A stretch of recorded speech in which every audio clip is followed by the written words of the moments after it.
And I was thinking to myself, do I hate this motherfucker? No, I don't. I don't even really know you that much. I've never had a fucking problem with you. So I figured I would leave by giving you some life advice. See, you're a gamer, all right? I'm also a gamer. And the thing is life, everything you fucking do in life is a game. I've beat the game. I beat the game. I used some money glitches, but I beat the game at life. You, Phil, you're still on mission 1 and you can't get anywhere and you're rage quitting and you're starting over and restarting and restarting. I mean, a decade ago, you were on stream begging for $20 and $10 donations so you could pay your rent. It's a decade later You're begging for $10 and $20 to pay your rent. You're restarting mission 1. You're trying to use the same tactic over and over again, and you're dying, and you're having to restart the level. If you want to win at this game of life, you're gonna have to fucking do something different. Now, I know it's an ongoing thing with people telling you to go get a real job, but you probably need to get a real fucking job. But there's a deeper reason on why you hate me. Me and you have been doing YouTube for about the same amount of time, or gaming entertainment, whatever you want to say, for the same amount of time, and I'm retiring, all right? I'm retiring with fuck you money. Never have to fucking work again. And you, having the same career, you know, doing the same thing, you know, online entertainment stuff, you're still begging for $10 donations and $20 donations to pay your electric bill, to pay your fucking rent, all right? I get it. I'd hate me too.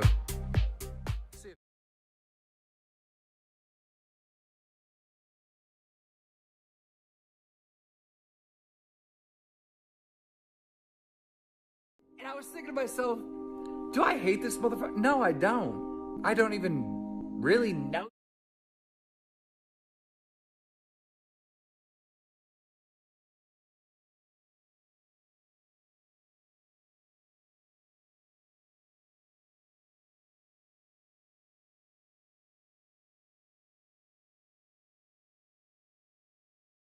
You're going to keep coming back. I'm going to seal up all my cracks. You're going to keep coming back. Why? Because you keep smelling the syrup.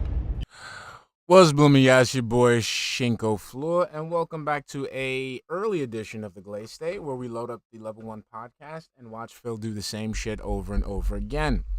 How you guys doing? I'm trying to do something different today. I'm going to take a page out of DSP's book, and we're going to have a double stream day today. Okay, so what we're going to do is we're going to have a nice edition of the Glaze State. Early morning, you know, chill, very, very, very, very chill. And then later on tonight, willing, no technical difficulties whatsoever, we're going to be streaming Hitman gameplay today. Today I'm going to be playing Hitman. So we are going to get some good old-fashioned Glaze, and then we're going to get some gameplay Glaze. All right, so I hope you guys the trackpad's right fucking here. Oh my god, guys, if you guys would have seen what I've just been looking for this whole fucking time, I've been looking for my trackpad, and it's literally right the fuck in front of me. All right, so I hope you guys are doing okay. So before we started, you know, we gotta say what's up to everybody. What's up, Michael Marin, Kasser, Thriftex, War Dog Leader, Zonkenbach, Naoto Ronan, Crispy Crispy Mantis, Dubmatic 1651, Just Damon, Mr. Moldy Butt, Randy Winston, Grim Kitsune, Crackerjack, Aces Win, Sizzy Mac, Stream Elements Bots, what's good? Ding Dong Die, DeadX03, what's good, baby? Omega Kirk, I see you, baby. How we doing today? Bill Brasky, how we doing, baby? What's up? Jav Dog, I see you. Snood, Zombies, Amor Vance, how we doing? Steve Guy, Viking Gaming, how we doing? De Blanc Duvel, how we doing, baby?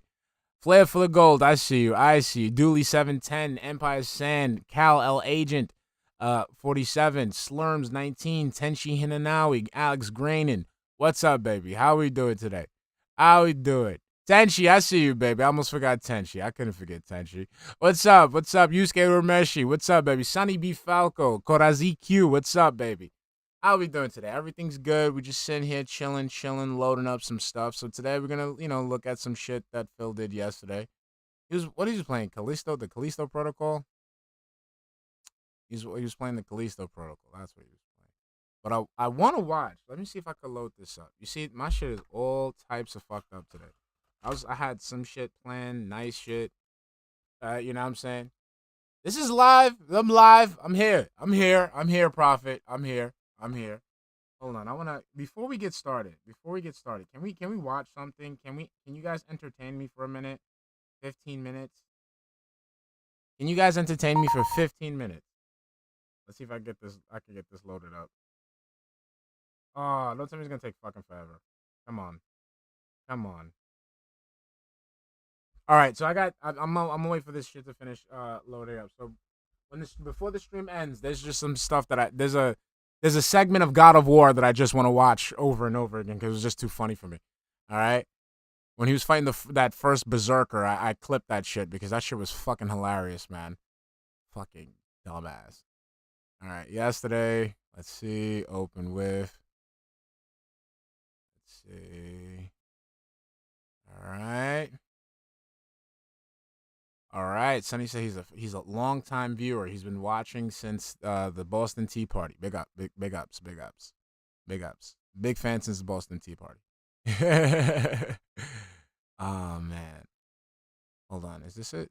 All right, yo, you guys, the other cat that I got for you guys, like the other cat that I got for you guys, y'all not ready.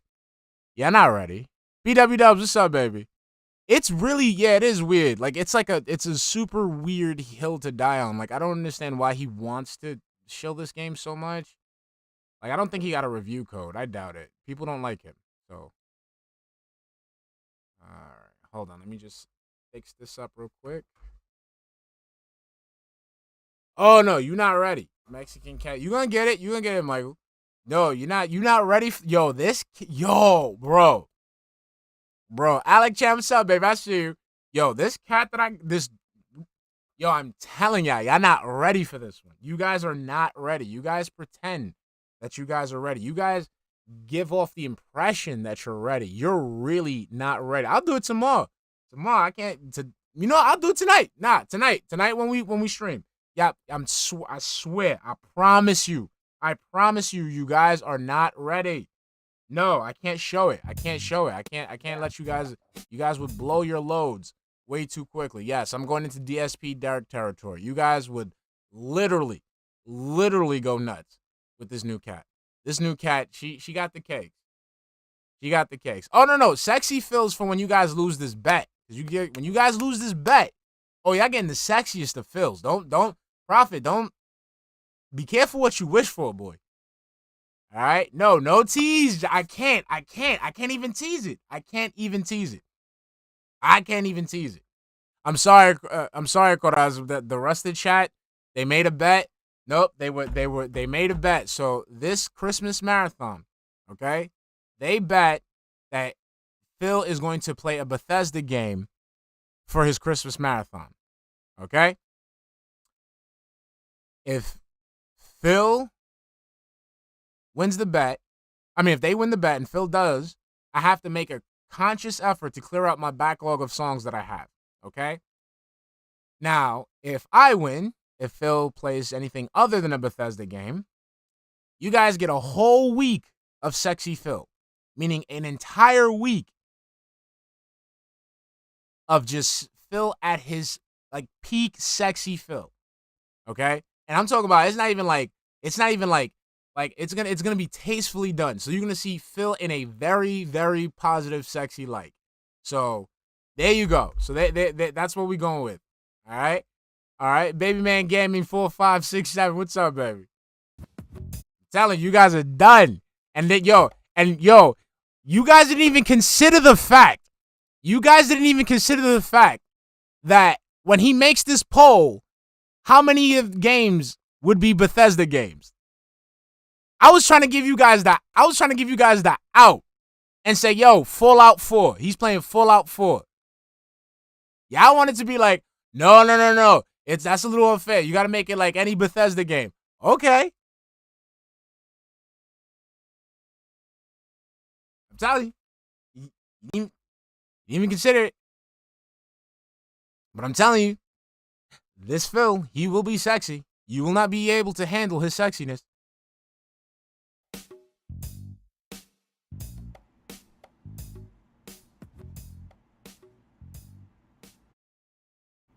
Good morning, everyone, and happy holidays. Welcome to the Level 1 podcast. We're busy having fun down here on Level 1. Today is Tuesday, the 6th of December, 2022. I, of course, am darksydephil, and I welcome you here to the show. Today is my final consecutive streaming day of the week. That is right. So, my friends. I'm not your friend, guy. I hope that you're all doing well, and I hope that you're all in a good holiday festive mood. I know I Rocking am, around all right? the I've been having a Christmas good tree. time recently on the streams. No. with the Rocking insane amount around of, the X and Y re-release axis content, on the all balanced Christmas here day. for you. And I'll be honest, I'm having a hard Checking his time being phone to see caught if up with all he's of it. I gonna know I'm get falling his behind on several new YouTube pay. releases that people want to see. I'm doing my best. I'm taking in your feedback on how to tackle all of this gaming goodness, right? That's been going on. And it's tough. It's tough when you can't please everyone because everyone seems to want something different, okay? Today on the show, Wait. what we will actually do Elaine! is we will recap what's been going on this week and Phil, let you know exactly what we'll be doing no, the next week. no, get out. Phil, simply no, because shut up, it looks like there's going to be... Phil, shut up, shut up, shut your fucking face. Elaine is here. Hi, Elaine. She gets her own special shout out. Fuck Phil. Phil has to stop. Phil has to wait. Okay? Now that she got her shout out, now you can keep talking, Phil. a new game in the mix, but we're not sure what yet. It looks like Pokemon's going to become a daytime stream per your request. It looks like, at least for the near future, we're going to be giving Warzone a go. It looks like we'll be finishing Callisto Protocol. So, like... We get all this stuff going on, but some... I just wondered, so, like, he has different tarps. He has different tarps for those rolling thing. Like, dude, that's fucking lazy, bro. Like, just get, like, a nice shelf. Get a nice, like, looking shelf. Won't cost you that much from IKEA. I'm pretty sure there's an IKEA or Target. There's a Target around your way. Get a nice little shelf, and then that way you could just put the knickknacks on it instead of having to fucking cover your rolling carts with blankets or tarps or whatever the fuck that is. Other stuff that we need to talk about this morning is the upcoming Christmas Marathon event. I'm curious to hear you. No, this is what he's planning shit. I always get the boring shit. Input on a couple of things. Namely, is there any kind of liquor that you think would be holiday themed or would be good to have during the event that people traditionally drink for like Christmas time? Damn, I always get the fucking investors meetings, man. But also, do you have any ideas for something that I could do for maybe a holiday themed DSP tries it or something like that? Well, yeah, that's what I'm saying. Like that's why people been telling him about the green screen, Cracker Jack. Like, yo, you don't need this fucking weird bullshit. Like, it's like this screams 99-cent store. This whole shit screams 99-cent store. The whole fucking stream. Everything. From the back. From the knickknacks in the back to the lights, the fucking weird ass overlay. Looks dumb. Renee Suarez, what's up, baby? How you doing? Something like that during the Christmas event. So we're going to talk about that during today's podcast. In addition, Jasper's all in his face. Like, yo, bro, look at this cheap shit. Look at all this cheap shit. I can't gnaw at this shit. This shit is flammable. This shit is so flammable. If fucking Jasper goes near it, he'll fucking set it on fire with the static cling. What's up, M Hill Gaming? Chilling. Razio, I see you, baby. Base 9 pill. What's up, boo boo? So we'll do that on the show. Baby. I sound like I'm Jewish. A lot to discuss, but one other formal thing that we should actually get to before we even get to all of that. So for those of you who check out my daily schedule, how would you write that out? How would you write it off though? Like how would you write You sit there, okay, business expenses, glittery reindeer where the glitter comes off. Stream purposes. Dildo looking candy cane Christmas tree. Streaming purposes. Plastic foil wrapped candy cane. Streaming purposes. Christmas lights. Streaming purposes. Poinsettias. Streaming purposes. Garlands. Oh my God. Schedule for the week in 2 different spots. I posted up on the community tab of my YouTube channel here, DSP Gaming, every single day. And then I also posted up on my Twitter at They Call Me DSP. All right. And what's happening? You know what? Since you guys, I spoil the shit out of you. I spoil the shit out of you guys. Okay. Because, okay, I'm going to prep the cat because I'll do it for you guys because I hate you guys.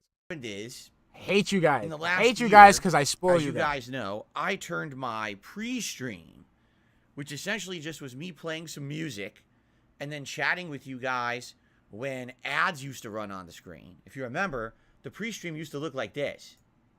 This was it. You would just stare at a bunch of pre-stream rolls. You know, it wasn't me on camera. Oh, no. Don't worry, guy with two names. That's tonight. We're doing a double duty today. Some shout outs, but for the most part, it was very impersonal, right? And so a year ago, it was actually in November of 2021, I took your feedback to heart. You said, Phil, if you're going to be doing this every day, instead of doing this, why not do this? Why not actually turn it into a show where you're directly talking with us every day? So that way it becomes a piece of content for you. It helps you diversify your content because there may be people who come by just for your podcast every day. Oh my God, we're going like as opposed to straight people who are coming by for the gameplay every day. There may be a whole new audience, or maybe an audience that we're comes going to the podcast back. and every We're going once in a while back, they stick around for the gameplay. And I was like, you know what? Oh, that makes sense. So I changed. For the better, I feel, right? For 1 year now, I've been doing a podcast. At first, it was called the Pre-Stream Podcast. And then, sometime earlier this year, we came in with the idea that we'll call it the Level 1 Podcast. Right? You did, Which not was a we great did. idea. Who's I'm we? glad that we came up with that. Who the fuck is Thanks, we? Keemstar. And it's been good ever since. No, We're rolling with it. What the? Whoa. What was that little sneak bitch diss that you just said? Well, hold on. You see, I'm sitting here trying to prep this shit for my audience, and I gotta hear the fucking dumb shit you were saying. Hold on. Let's go back. What was that? What was that? Podcast. At first, it was called the Pre-Stream Podcast. And then, sometime earlier this year, we came in with the idea that we'll call it the Level 1 Podcast, right? Which was a great idea, I feel. I'm glad that we came up with that. Thanks, Keemstar. Thank guy who fucking embarrassed me in front of the internet so hard that I had to rebrand myself by having old fucking console boxes in my fucking background. Yeah, thank you. Thank you for giving me the name of the title of my podcast that I got wrong and could possibly get me into some copyright infringement issues with another podcast that's already called the same thing. Thanks, Keemstar. And it's been good ever since. We're rolling with it. It works. But the thing is, I've never really formally said anywhere, hey guys, the podcast starts at so-and-so and gameplay starts at so-and-so. All right? I'll be honest. Yeah, I've kind of misrepresented not ready what the for first this. stream really is. I would say things like, for example, I would say, hey, today we're playing the Callisto Protocol on the first stream starting at 10:45 a.m. Pacific time. That's completely false. They should have never gave me All right? technology. I'm not starting with Callisto Protocol now. This is the podcast, right? The stream turns on at 10:45 a.m., correct? Correct. Then it runs some music for about maybe 15, 20 minutes to get people to join, and then we start with the podcast. And the podcast runs from roughly, 11:05, 11:10, all the way till around 12:30 p.m. Pacific time. And this is every day it's like this. I try to time it that way. Like, so yeah, really not ready for this right now. Long. And recently, if you haven't noticed, I made a concerted effort to try to end this podcast by 12:30.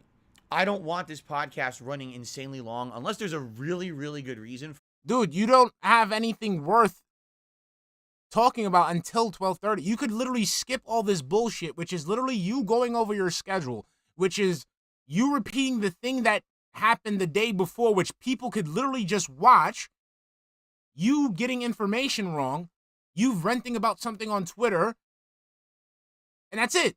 That's all it is. That's the meat of your podcast. Reiterating the same thing over and over and over again. Then the podcast is done. Time that you can get right into gameplay, you choose not to because you want to give out shout-outs. Then you want to stop again for some Q&A. What the fuck are you talking about? I'm sorry, I gotta clean up my language. I realize we're in the morning, people are working. What the heck are you talking about? Nah, that doesn't sound right. I'm sorry, guys. I'm gonna say fuck. Don't worry, the game of words, I'll keep it clean. I know you guys are working. I'll keep it clean. What's up, Miles? I'm doing, like baby. Track the goose. I see you, Joe. We should be ending the show. I see you. I should My be morning's switching good. over to the gameplay. Your morning's about to be great right now. Do something quickly before we start, I do it. So then, by roughly, let's say 12:45 p.m. Pacific time, we are into the game that I'm playing for that first stream. And then typically what I've been doing is, I either play an hour and then I take a break, or I play 2 hours and I take a break, and the break's around 15 to 20 minutes long, and then we do a final hour. So each day, the first stream is about 20 minutes of, intro music, the podcast, a brief break, 1 to 2 hours of gameplay, another brief break, and then a final hour of gameplay. All right, that's how we break down the first stream every day. But my schedule has been misrepresenting this for a year. My schedule has basically been saying the game starts at 10:45 a.m. And that's wrong. And I think what's happened is you get people who come by, they trust the schedule, right? And they come by and they're like, where's the game? And then they complain, when does he start the game? Where's the game? Yes. The schedule says this was the game. And you know what? My fault. I will 100% take the responsibility for that. After how many times people have told him? How many times people have told him this? Not even detractors. How many times have people in his audience have told him about this shit? How many times have people told him about this shit? Dude, we don't want to hear this. We want to see the gameplay. Where's the gameplay? It says here you're playing a game. In the stream right now, it says you're playing a game. Where's the game?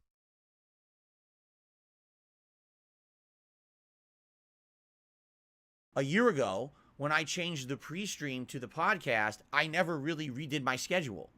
And it took me a whole year to kind of realize that schedule is not representative whatsoever. That's a problem. That's a problem. It took an entire year for you to realize you should be freaking, being more accurate with your schedule. Of what the truth is. And so you may have people who are coming every day to the streams. They're like, what's going on? Now, Jasper, careful. He's pulling the wires. I don't want you to knock my controller down. That would not be good. There we go. I don't want people to have the wrong impression, come to the podcast and be like, oh, I came for gameplay. It looks like he's not playing, and he'll just leave. So moving forward, when I post up my schedule, all right, both on, the main channel page of DSP Gaming on the community tab, as well on Twitter, all right, what I'm going to do is I'm going to be sure to break it down into 3 different segments.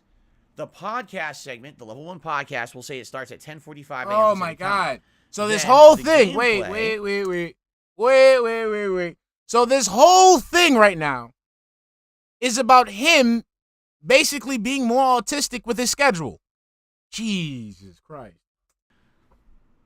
Will be starting at 12:45 p.m. Pacific time. So it will outright call that out. If you just want to come here for the gameplay, come around 12:45 p.m. Pacific time. That's about the time every day that we start with gameplay. All right?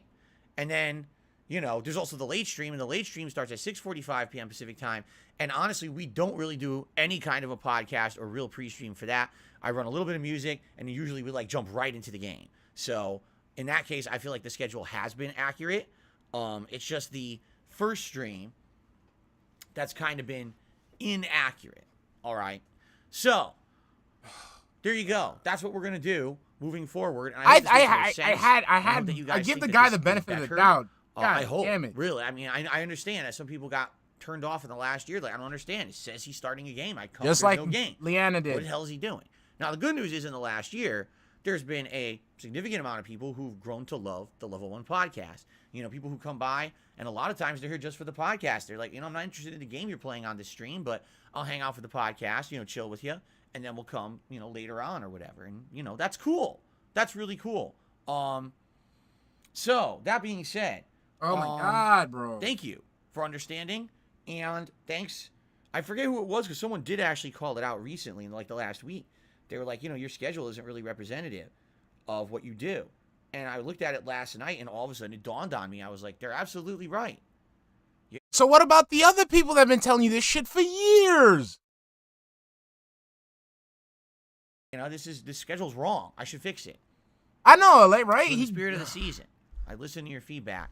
That's right. There's one day a year that I listen to your feedback. And I said, all right, let's fix it. And I did. All right, so the schedule should now be correct moving forward. Okay, more representative of what we're actually doing here on the show. Sweet. All right. What I think we should do, is we should talk roughly about the schedule for the next week, because this is going to be a tough one, honestly, determining what we're going to be doing. I feel like, we're in a situation. You're in a situation. It's going to be like, I can't please everyone, And it's disappointing because I want to please everyone, but I know I can't unless I duplicate myself, which I don't have the ability to do. So I'm just going to do my absolute best, okay?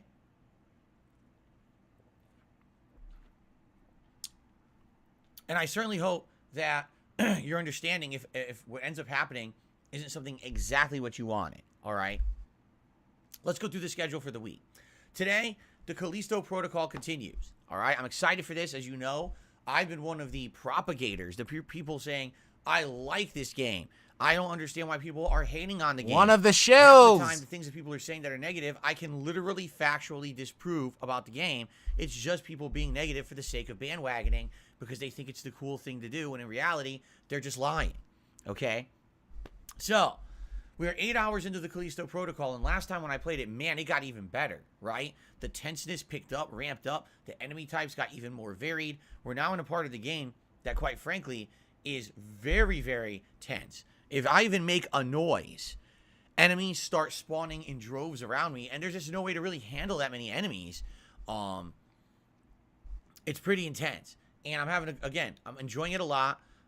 Is it tough? Absolutely. I would argue it's one of the hardest survival horror games I've played in years.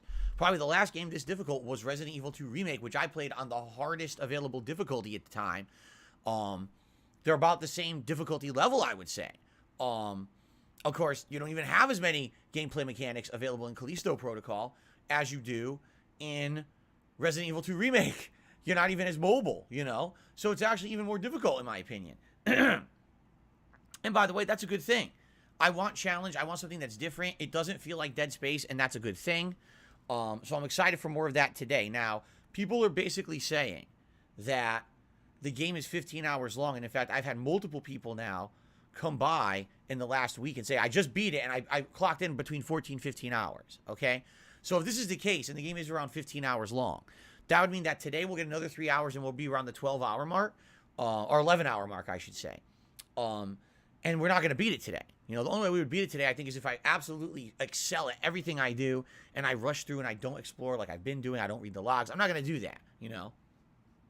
So, and then I have another scheduled stream of this on Friday, and we'll talk about that in a moment because I want to tell you how I'm planning on beating the game this week. Okay, so 3 more hours of Callisto Protocol. And by the way, please remind me when I'm about to start with gameplay to darken the lights as I've done up to now. I think it actually looks really good in here with the Christmas lights.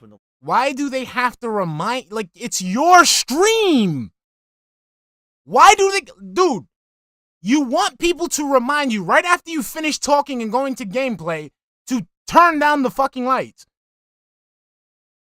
It's your, like, bro, it's your job. That's your job. That's Money DX. What's up, baby? Botch, what's up, baby? Guys, please remind me after we're done talking. Dude, you're in your house. You have, like, you're right there. Lights are dimmed for the horror game. It's worked out pretty well, okay? Excuse me. By the way, shout out to Des Super, who just became a channel member. I appreciate that very much. They said they actually joined because of survival horror and to support the channel. I appreciate that. Happy holidays to you, Des Super, and thank you for the support. Okay. Later tonight, 6:45 p.m. Pacific time. All right, we're going to be doing more Pokemon Scarlet, and I'm very excited for Pokemon Scarlet. I hope that you guys are having a good time with the game so far. It's great. It's chill fun. It's interactive. You guys have named several of the Pokemon in the playthrough. In fact, we have a new one. It's actually going to be the female Pikachu we caught last time will be named tonight per someone who actually contributed yesterday, which is awesome. All right, and we'll see what else we're doing. I think what we're doing is we're heading towards the east. And the further east we go, I believe the next thing we're going to be heading towards is a new Team Star base. And then after that, we're going to be doing another gym and another Titan. Big ups, Team Star. Many more things to do eastward. So that's where we're headed right now, because we were heading north, but north seems like everything's way too high level for me. I think I'm at like level 35 or so, and all the Pokemon up there were like level 50. And like, well, we're not ready for that yet, right?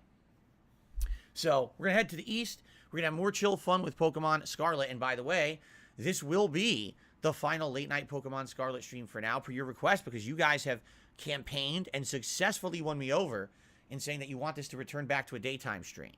This week, it was only a nighttime stream, and what we've noticed is less viewers. It's a business, right? It's a business where he's supposed to sit there and fucking provide for his audience. And the guy fucking sits there and says, you've won me over. guy, we want you to play this. We'll give you money if you play this. You might get tips if you play this. I don't know. You got to convince me. Dude, it's a business. Less engagement, less support, because people can't make it to the night streams as much as they could the day streams. But when this game was a day stream, people were coming out in droves to support it. I was like, wow. I was shocked at how positive the streams were playing Pokemon during the daytime. So I'm more than happy to bring it back to the daytime if that's what you guys want. Okay? Okay. So that's today. That's my final consecutive streaming day of the week. Tomorrow, I am off from streaming. Okay? And, you know, tomorrow I'm going to be doing a lot of important things. One of the things that I'd like to ask you right now, because we're going to talk about this in a second once I get through the schedule. You know, what should I look for out there in regards to... Excuse me. That is really disgusting. Sorry about that. In regards to two things. Number one, liquor for the holiday marathon that I'm doing. The Christmas marathon is on Friday, December 23rd. And that's the one stream every year where I drink. And I'm opening it up saying, gee, what should I drink during that event? I have a couple of ideas of what I should do, but I'm not exactly sure 100% what I should do. And I fucked up here. Maybe you guys have some ideas of what's traditionally a liquor that you would drink around the holidays. Or do you have a recommendation of something that I should try for the Christmas marathon that would be festive themed, or just something in general that you think you'd like to see me try? Almost like a DSP tries on liquor during the day, right? So we'll talk about that in a second. Let's get to that. Think about it, and we'll talk about that in a second. It'll be its own segment. Also, what would you like to see me do for DSP Tries It in regards to non-liquor stuff? Like, can you think of holiday-themed foods or treats or something? Because there is a place near me called World Market that seems to have that kind of stuff every year. And in previous years, I've tried various different things from all over the world. I think last year we did Stolen, if I remember correctly. And I'd be happy to try out some more, you know, regional things that I've never really tried before for Christmas if you have some recommendations. Okay? So think about those, and we'll talk about that in a moment. We'll get to that segment. All right, but anyway, tomorrow when I'm out on my day off, I'm going to be looking for that kind of stuff. I'm also going to be looking for like a new Christmas sweater or shirt to wear during the marathon, and various other things, okay? Cool.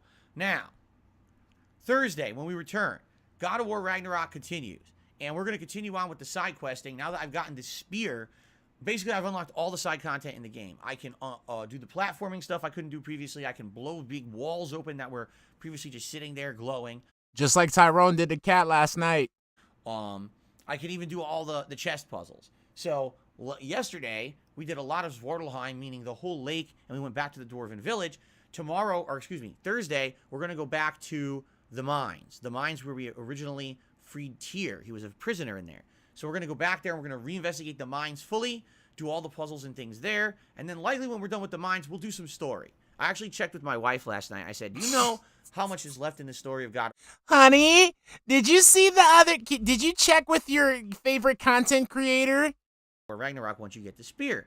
And she said, well, let me look it up because I beat it now. I'm not going to spoil myself. She's like, honey, can you check your other content creator to see when you get the spear? I need to know when you get the spear. Can you ask yo, virtual cucking. Can I ask, honey, you know that guy that you watch instead of me? Can you see when you get the spear? So technically you kind of beat chapter 11. So there's 17 chapters total, but chapter 17 is the epilogue. So you basically have like 5 story chapters left. And I was like, oh, so if I, did some more story, it's not like I'm going to get locked into it and now I can't go back and do the side content, right? And she's like, no, not at all. You're not close enough to the end of the game yet. So I think that's what we'll do is we'll do the mines and then we'll go back to the story, advance it a bit. And then once that next story segment ends, then we go back to side content and then we go back. Because the thing is, every major area of the game has the side content. You know, and we still got Alfheim, land of the elves, Vanaheim, land of the what's her name? Freya's gods and people there, right?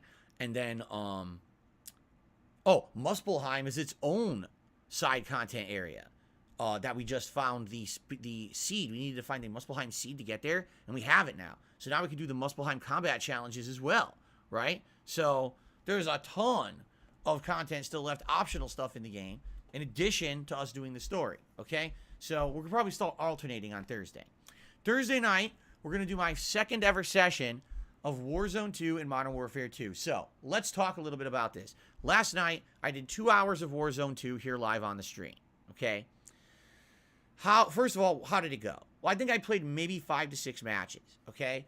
Most of the matches were all right. A lot of them had dead time where I was talking with the audience and just looting. All right. I would say some matches went better than others. If I was able to get the drop on enemies or trying to outsmart them, a lot of the times I just hit head up shooting and I beat the enemy. I was better at aiming and winning a straight up firefight than these people were. All right. The best ranking I did last night was 16th, but admittedly I should have done way better. And if you watch the footage from last night, anyone who plays a first person shooter competitively, you're just going to shake your head. Here's how I lost and ended up 16th place. Okay. I'm in a building. I'm camping on the top floor. I hear someone walk into the bottom of the building. I sneak up on them. I'm arguably 2 bodies length away from them. I have an LMG fully stocked and loaded, ready to go. I aim and fire directly at their body. You can see me hit them. At least 4 to 6 bullets hit them. Go boom, boom, boom, boom, boom, boom. They turn and look at me. They begin to walk towards me. And as they walk towards me, the game chops up. All of a sudden, the frame rate drops to like a slideshow. Okay? That's your internet. Sadly, with Call of Duty, this happens all the time. Because you have shitty internet. You have shitty internet. There was a guy who was stream sniping you who had problems because of your shitty internet. Your internet is shit, bro. This isn't just a freak occurrence. This shit happens online all the time. When you get to close quarters combat, the game just goes crazy and chops up because the online connections suck. So the game has no idea what's really going on, and it just garbles the graphics and then shows you the kill cam after. Oh, this is really what happened. Okay? So here's what happens. I have this guy dead to rights. I'm shooting him. Full auto. It's an LMG. I'm not running out of bullets. I'm just going filling him with bullets. He turns towards me. He starts running towards me. Okay? Yeah, that's what I'm saying. In the air. I got shitty internet and I don't have this fucking problem. I was just playing fucking Warzone like last night.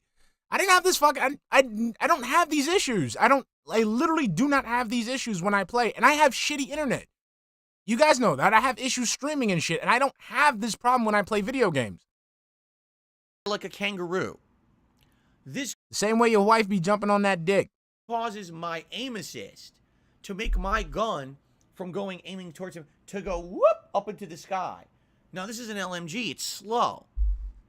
He lands behind me, aims and fires, and insta-kills me. It's not, oh, he has to fill me with bullets now. And by the way, I had body armor. Okay? So does he need to fill me with bullets? No. He just runs jumps, which makes my auto aim or aim assist malfunction essentially on console. He abuses the system and somehow insta kills me. So wait, no, I was filling his body with bullets. No, you weren't. No, you weren't filling his body with bullets. What happened was you aimed at the guy. You were shooting. You were just letting off your gun. The recoil was just fucking moving the gun away from where you were aiming at. It wasn't the aim assist. It's the recoil on the gun. Because when you shoot a gun, like in real life, the impact from the blast causes your hand to move. Because, like, you're technically exploding something. So, the force from that is causing your hand to move. So you have to adjust for that. You have to account for that. The other guy was. And he was lighting your ass up. That's why when you go and you're saying it yourself, you were filling him with bullets. It means you had your finger on that trigger and just letting the gun go.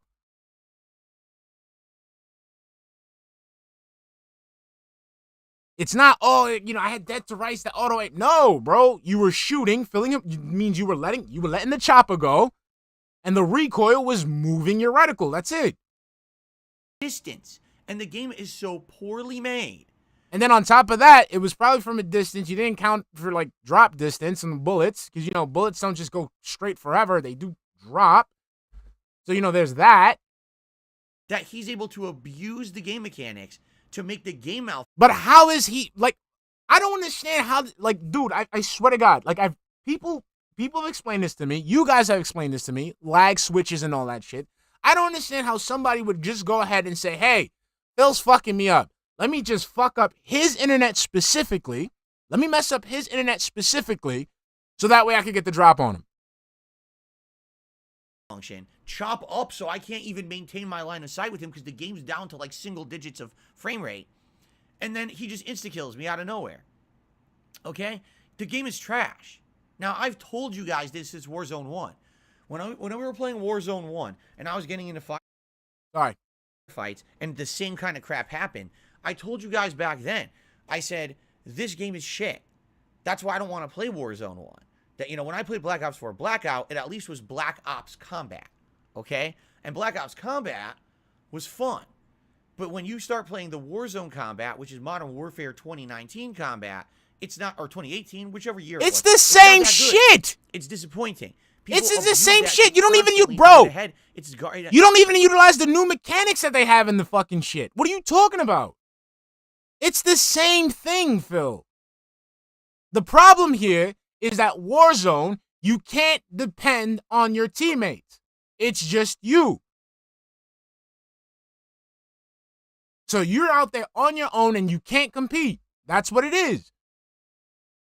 And if you don't like it, stop playing it. It's a first-person shooter. The focus should be aiming, firing, and shooting your opponents. Not, how do I break the game today so that I can survive and get a cheap kill here? Again, that's exactly like, what this shit is. It's trash. Bro, I know that if... Bro, why do you think they have these, like, why do you think they have these procedures in place to make sure that doesn't fucking happen in Warzone? So why don't they do that in when you play multiplayer? So they do that in Warzone and not when you play multiplayer. Because I've never heard this excuse in multiplayer. I've never heard this excuse where somebody, yeah, you know, he fucked up my shit. He manipulated my internet. He made the shit crash. I run and jump at my opponent, it makes the game fuck up. So let me do that and then somehow insta-kill him. I don't even know how I insta-killed him because the kill cam didn't even fucking show it. All right? So if you don't believe me, watch the video from last night. You'll see this happen live. All right? And I complained about it. So people were like, oh, that's just Call of Duty. No. That's shit. That's like saying, oh, that's just acceptable. It's not acceptable. Call of Duty is a billion-dollar industry. It should be a game that is the best. It should stand as a paragon of what people want to do when they play first-person shooter. Not, oh, just accept all of the game's shortcomings for what it is. No, fuck that. Okay. These people are rolling in your money every year. This is okay, but they're still gonna play it, Phil, and you still like a little consuming, shilling little peasant. You're gonna go ahead and play the game. You're still going to play the game. So shut up. Just shut up about it. You suck, okay? I suck at Warzone. But still, I don't complain as much as you do. I'm terrible at the game. I've just been playing solos and stuff. And all I've been doing is just going from building to building, checking stuff out. Every time I see a little red diamond in the HUD, I just follow it, sneak around, shoot people. But you still play the game, bro. Just play the goddamn game. the top-selling game. It should be better than this. It shouldn't be acceptable to have insanely bad gameplay like that. What? Okay? Dude, I had no problems with my gameplay. I have fun. I have fun playing this shit. I don't know about you, but I have lots of fun playing this game. I don't know about you guys, but I've been having tons of fun.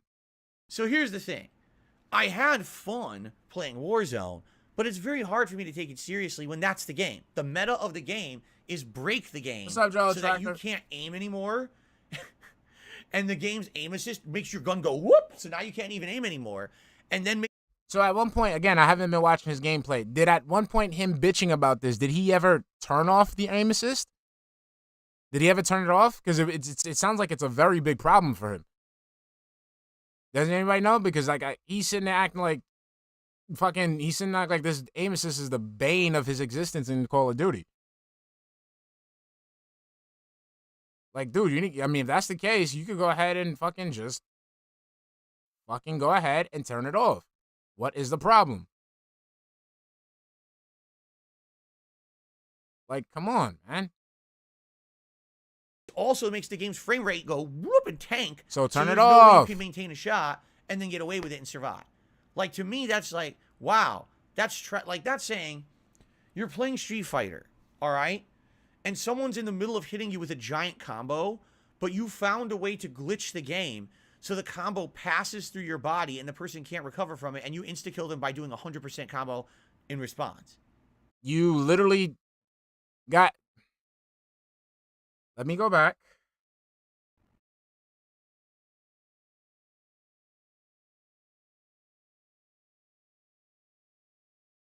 Also, it makes the game's frame rate go whoop and tank, so there's no way you can maintain a shot and then get away with it and survive. Like, to me, that's like, wow, that's like that's saying you're playing Street Fighter, all right, and someone's in the middle of hitting you with a giant combo, but you found a way to glitch the game so the combo passes through your body and the person can't recover from it, and you insta-kill them by doing a 100% combo in response. Wait, what? But they had you in a combo. They were destroying you. What gives you the right to slip out of the combo magically and hit them from behind? They didn't do anything wrong. I mean, in real life, that actually happens, though. That actually happens in real life, though. Not because of lag, it just happened. Let me see. Wow! I'm sorry, guys. I'm totally... hold on. Give me 1 minute, guys. Give me 1 minute. Bear with me real quick.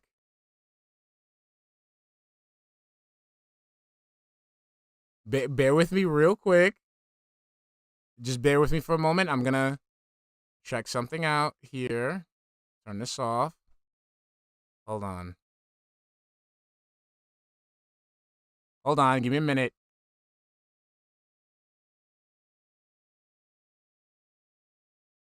Just give me 1 minute. I need to confirm something. Come on, computer.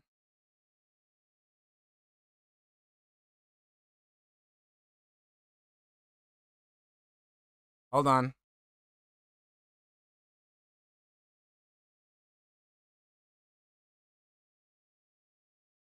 Come on.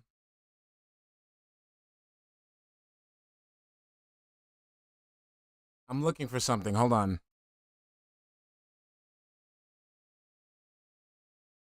So he says that's like doing a combo.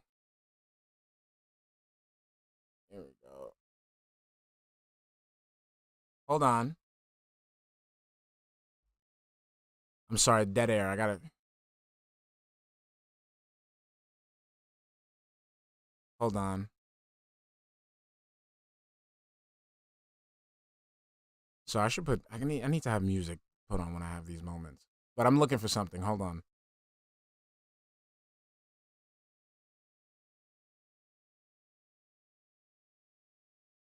Everything's going slow because I'm trying to prep the sexy cat for you guys. That's why. I have lo-fi. Yeah, I have it right here. Hold on.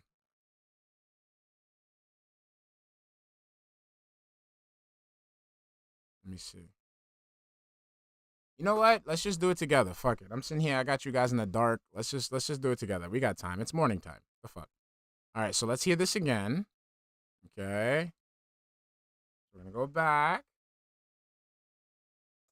You're playing Street Fighter, all right, and someone's in the middle of hitting you with a giant combo, but you found a way to glitch the game so the combo passes through your body and the person can't recover from it, and you insta-kill them by doing a 100% combo in response. Wait. Okay. Wait, what? Like what? Okay, so now we're going to go up here, right? Okay, so we're going to go. And we're going to go ahead and I'm going to open up this window capture. Okay, we're going to open this. So right now I'm going to go pick, go, right? So I'm going to go ahead and type in passes through. And then I'm going to type in Street Fighter. So we're going to see twice passes through his body. Her and everything passes through her body. When my tech passes through his body. Passes through his body. Let me see how many times he uses this shit. 8 times. Okay. So he's used this excuse like 8 times. All right? 8 times. This is his generic excuse. I did everything. I was doing everything right. And then you finally found something. You found out how to do something, and it went through, it went through my body. It went through her body or whatever. This is his go-to. Fucking go. Like, what the hell? Come on, Phil. You can do better than that, Phil. Come on. Get a more original excuse. What? But they had you in a combo. They were destroying you. What gives you the right to slip out of the combo magically and hit them from behind? They didn't do anything wrong. Okay, so we're gonna go back. I'm just gonna entertain this. Let me see. Uh-oh. Let's see here. What about this one? Is this one do it?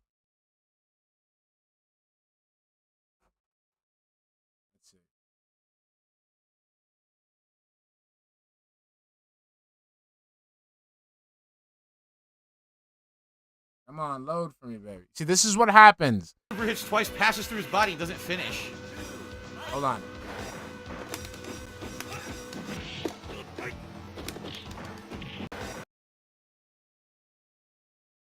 Hey, Dom, what's up, baby? All right, let's see. Let's see.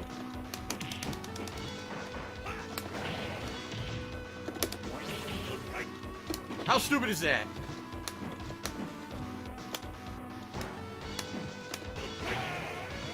How stupid is that? That the super hits twice, passes through his body, doesn't finish. Loves it. Loves it. Passes through his body. Loves it. It's a go-to excuse. I did everything correct. The game fucked up, and it passes through. Yeah, that's why you got that guilty face right now. No. That's Call of Duty Modern Warfare Warzone. In a nutshell. You know, like how is that acceptable competitive gameplay? And the answer is it's just not. It's trash. Okay, but people love this. Again, Warzone is the memeable part of Call of Duty. It's what all the streamers, all the content creators in the last. Yes, it's the popular thing. Like, I don't get it. Like, what is it? Like, when it comes to you, this is what people make you out to be a big fucking baby. Because, again, you're always asking for new shit. The modern gamer, the hardcore gaming season. We need new things to get butts and seats. Well, there's a new thing. Warzone. Instead of everyone just sitting in a map, shooting at each other 24/7, let's give you a big-ass map so you can go ahead and do whatever the fuck you want, okay? That's it. You're the modern gamer, right? This is what the modern gamer wants. Deal with it. And I love it. I love when I get into these rants and he has this sad face on. This is your business. This is what the business is now. If you don't like it, tough cookies. Do things your way and suffer. 3 years. Cloud Zach, what's up, baby? Oh, Battle Royale is it. This is what you need to watch us play. This is where we our best content. I feel it's not. And that's why you're lagging behind your peers. That's why you're lagging significantly behind your peers. What's up, Steve? How you doing, baby?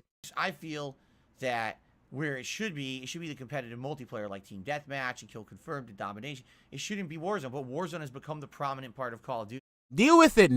Deal with it, soft teeth. In the last several years. Kind of sad. All right? Now, here's the thing. I'm not against continuing to play Warzone. What was the point? We played it for 2 hours last night. Like I said, the highest placing I had was 16. I'm learning. All right? I'm trying to learn the best place to go. I'm trying to learn the best loadouts. It's funny because I'm asking you guys, is this gun good? Is this gun good? Because I don't know what guns are good in Warzone. I have no idea. Attendance was good. Like, viewership was quite good. Engagement was good. All right? Support was pretty good. I mean, did we hit the tips goal to wear a hat? No. But there was a reasonable amount of support between, like, super chats and tips and everything. It was good. And I was like, well, this is good for a first attempt at it. If people are serious about me keeping this in the rotation and trying to get better at it, I'll give it a shot. All right? So Warzone, we're going to try again on Thursday night. We're going to see how it goes. The question is, was this just a one-off thing where people were curious to see it, and now that's it? Or will they continue to show up, engage, and support Warzone? All right? Well, I guess we'll find out come this Thursday night, and we'll go from there. All right? So there you go. Now, Friday. My agenda this coming Friday is simple. Complete the Callisto Protocol. Let's go. And if there happens to be additional time, do a review of it. Now, I know you're like, wait, what? Yeah, do a review of the Callisto Protocol. Because this game has been torn apart by so many people on the internet. I feel I need to give it a fair shake. I don't think enough people have reviewed it fairly. I think they either played the PC version and just decided because the PC version runs bad, they're just going to tear it a new asshole. Or you got people that came in with completely preconceived notions of what this game should have been, and they projected those notions onto it, completely destroying any kind of objectivity they could have had reviewing the game, and basically panned it for very invalid, quite frankly, nonsensical, illogical reasons. It's funny because the vast majority of criticisms I've heard thrown against Callisto Protocol recently are... Hold on. Come on, finish up. I'm telling you, I gotta wait for this thing to finish, man. Hold on. Damn. I want this thing to finish, like, right now. Because I want to, like, yes! Come on. The people have been waiting for this. Come on. Finish up. Come on, just say complete. Just say process complete. Just say process complete. Bro, what do you mean 10 minutes? It said 2 seconds.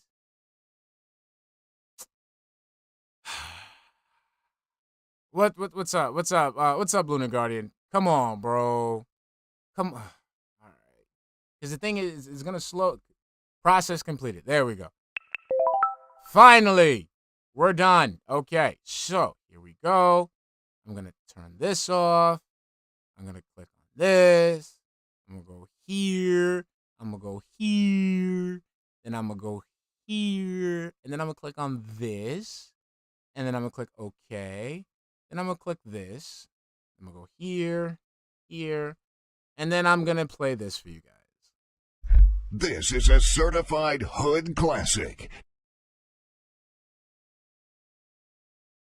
All right, here we go. And we'll continue what we're saying. Actually factually untrue. It's just that they want to believe it because they want to shit on the game and have this bandwagon mentality. So, the first stream on Monday, or excuse me, the first stream on Friday will be the Callisto Protocol. Now, here's the thing. After today, I should be about 11 hours in. If the game is around 15 hours long, then I should maybe be around 14 hours in by the end of I keep saying Monday. By the end of Friday's stream. But I probably won't have finished the game yet. Which means it would make a lot of sense to then have the nighttime stream also be the Callisto Protocol so that I can It's all right. Don't worry. I'll play it again tonight, Track the Goose. Don't worry. The chat won't be there. To actually do a formal review. But they wanted to see the cakes. I think that would make perfect sense, and that's a great way to end it because then we can move on with other games and not have Callisto Protocol be a lingering playthrough, and that way I don't have to talk about it anymore because there's so much controversy around the game. I just kind of want to finish it and enjoy it for what it is. Spoil you guys. My honest opinions about it. Okay? So, that's what I'm thinking for Friday. Basically, the finale of Callisto Protocol all in one fell swoop in one go on the first and second streams, and then we can move on. Saturday, what we will do is we will have Pokemon Scarlet become a daytime stream again. So Pokemon Scarlet will be the main gameplay stream on Saturday. So for those who've been waiting for it to return as a daytime stream, you're getting your wish. Saturday night will be more Warzone 2 and Modern Warfare. And again, depending on how it goes, it'll determine if it stays in the rotation or if it's something that we only do a few times. We'll see. Then on Sunday and Monday, this is important, guys. It's very likely that both on Sunday and Monday, I will only be doing one gameplay stream. Okay? And when you say, well, what do you mean by that? Why are you only going to be doing one gameplay stream on Sunday and Monday? The reason being for that is basically I need to be filming private React videos for my patrons. You got to be making that money. My patrons, they support me every month, and a lot of them have been pledging a lot more in order to get these private React videos, and I need to get them done sooner rather than later this month. Why? Because we've got new releases coming up. We've got the Street Fighter 6 beta coming up. That's right. And we've got holiday events coming up. And with all those... Yo, Alexa just scared the shit out of me. Yo.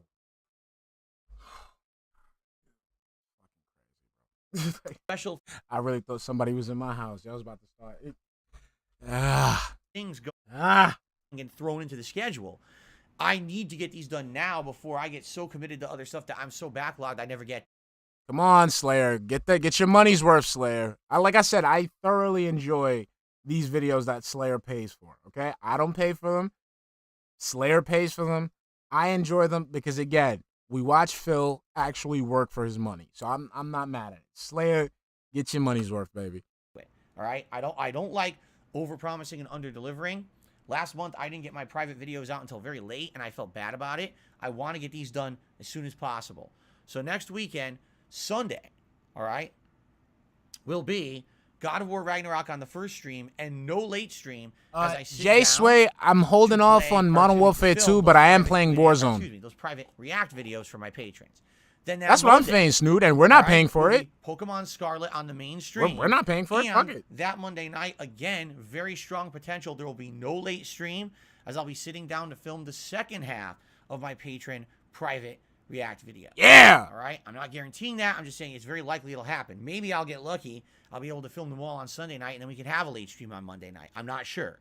But I'm not promising that because, again, I don't want to overpromise and underdeliver. Hey, what's up, Mighty Apps? Okay? How we doing? Now, Tuesday of next week, 1 week from today, it's a double new release day, and here's where the dilemma is, okay? There seem to be an equal amount of people who want to see both new releases, but if I'm going to continue to have God of War Ragnarok and Pokemon Scarlet as the daytime streams, there's no way I can play 2 more new releases right now. Okay? Just being honest. And I know some people will be disappointed. So you pick a week, right? You pick a week. So people want God of War Ragnarok, and people want Pokemon. So why don't you pick one day? There's 7 days. There's 7 days. Like there's 6 days in your streaming week. So why don't you choose one game per day? Why don't you give people double streaming days of the same game?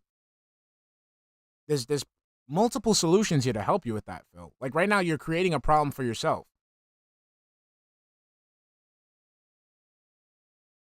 God of War, one day. Pokemon Scarlet, the next day. Whatever new release, the day after that. The other new release after that. The other new release after that. Make it a, you know how to shill. You know how to market. Make it a thing where, it's all day new release day. All day, on-demand goodness.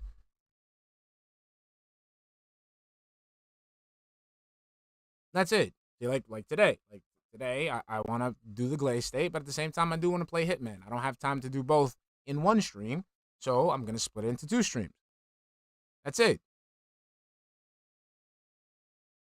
I mean, my thing is now to Ronan, even if him juggling the 6 games, it's not even a problem. It's just the way that he goes about it.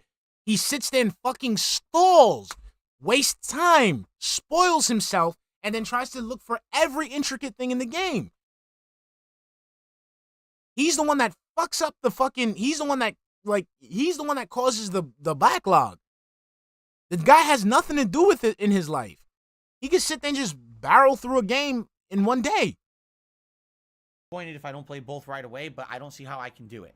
The new games are as follows: Final Fantasy VII Crisis Core Reunion and High on Life. All day. So Crisis Core Reunion is basically a remake of a game from the PSP, 15 plus years ago.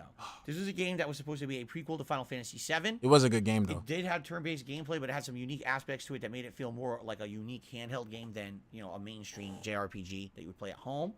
I loved it. I actually played it. I thought it looked great. I thought that it was a great-looking game on the PSP. I mean, it's just, I thought it was the thing is now to Ronan, the thing is that what his dumbass don't understand is that he shouldn't, even pre-streams. I don't understand the concept of a pre-stream. Phil is the only person that I see that does that. I even use the term pre-stream because of Phil. That's about it. My pre-stream is literally the music playing in the background and Marilyn Monroe, the face swaps and shit. But that's me getting ready to start the stream. I'm not sitting there giving you a rundown. I'm starting my stream. I'm making sure everything is in order. I'm making sure that my network is connecting. I'm making sure that the overlays are set. I'm making sure that the video's loaded. I'm making sure that I got my audio correct. That's what I do during my quote-unquote pre-stream. Phil just takes a chunk of time just to talk. This is the crux of our trolling. This right here, this time that he spends talking for no fucking reason. Yeah, that's what I'm saying, Razzie. For me, the pre-stream is just you getting ready for the stream.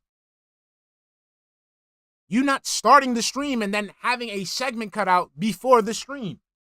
I don't know if that's some WWE shit, his pre-stream is the Sunday Night Heat to his gameplay, which would be Raw. I don't know. Fun. I never finished it. I put a lot of time into it, but I don't remember I don't think I ever beat it. But I really enjoyed it.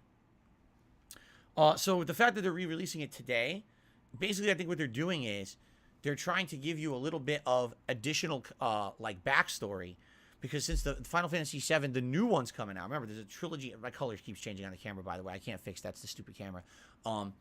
That's your pale ass skin. We've got the second in the trilogy of Final Fantasy VII remakes coming up soon. I think it's either going to be 2024 I don't think it's been announced yet. I think what they want to do is, number one, they want to bank a little bit more on that. And number two, they want to give a little bit more, kind of additional side story. And having the background of Zack, who is the character who Cloud thought that he essentially was in Final Fantasy VII because he had amnesia or whatever. Not yet. Mike, I'm gonna play it soon. Have his backstory as part of Soldier, that organization that works for Shinra. It's kind of interesting. It gives a lot of supplementary context to the game in general. So I think that's why they're releasing it now. They want to say, hey, Final Fantasy, the new one isn't coming out for another year or two. Let's get a game in between, right? Hey, where's my Glaze? But the thing is, it is an older game, and it's a remake.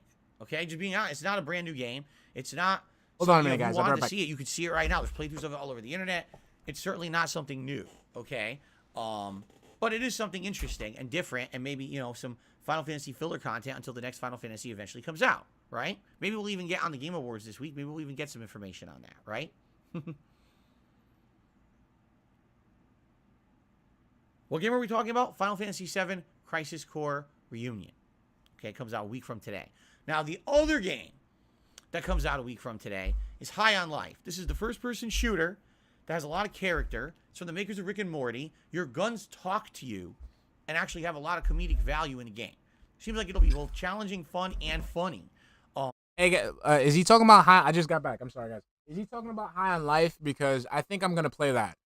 I think I'm gonna play it before Phil does. I don't know how long it'll be. It is a Game Pass game. Game Pass games typically, especially ones that are new release games and they're more indie-style games, don't seem as long as full-fledged games. Maybe I'm wrong, but I'm getting the vibe that maybe the game will be like an 8-hour game or something like that. It looks fun to me, and it certainly looks like something different for variety's sake here on the streams, okay? Now, what game do I play on Tuesday? Pick one, pick one, pick one, pick one, pick one, pick one, pick one. It is your schedule. Which one? Pick one. Just pick any one. You don't care about any of these games anyway. Just pick one. No matter what, whatever game I play, I'm going to play it on the first stream on Tuesday. Okay. And then that Tuesday night, we'll probably decide. Do you want to see maybe some God of War Ragnarok? Do we want more Warzone at that point? We'll figure it out. And that's my streaming week. Okay? And then moving forward, what'll happen is the daytime streams will be Pokemon Scarlet and God of War Ragnarok, and the night streams will be Warzone and whatever the new game is that I select. Okay? That's essentially what we're looking to do here. Does that sound good? Does that make sense? Now, you may be upset. You're like, oh, well, what if you play this one, you don't play the other one? Well, I wanted the other one, right? And again, I apologize. I don't see them. Stop being a fucking baby and come back when I play the other one, you punk-ass little fucking whiny bitch. I have a business. I need tips. You're not paying my bills. You're not fucking... Well, actually, you are paying my bills. But guess what? You're going to pay my bills my way. I was about to go into this whole fucking diatribe, and then I realized I just fucking contradicted myself. You don't pay my bills. Yes, they do pay your bills. I don't see the logic in playing more than 4 games at a time, right? If I'm playing more than 4 games at a time, that essentially means that I'm not even going to get gameplay in of a game until every 3rd or 4th day. And the thing is, I've been there, done that. By the way, I've had enough of this lighting. I'm going to close my blinds today. Obviously, the lighting's having some issues. The lighting. Ooh, actually, should I? Hold on. Give me a minute, guys. I can make a good Christmas over. No, but it's going to be green, though. No, I can still do it. Hold on. Let me just snapshot. Let me get a snapshot of this, him without the seat real quick. Man, or yeah, this is good. This is I like this. Thank you, Phil. Now I can make some Christmas overlays with some sexy cats. Hi, thank you. I could have.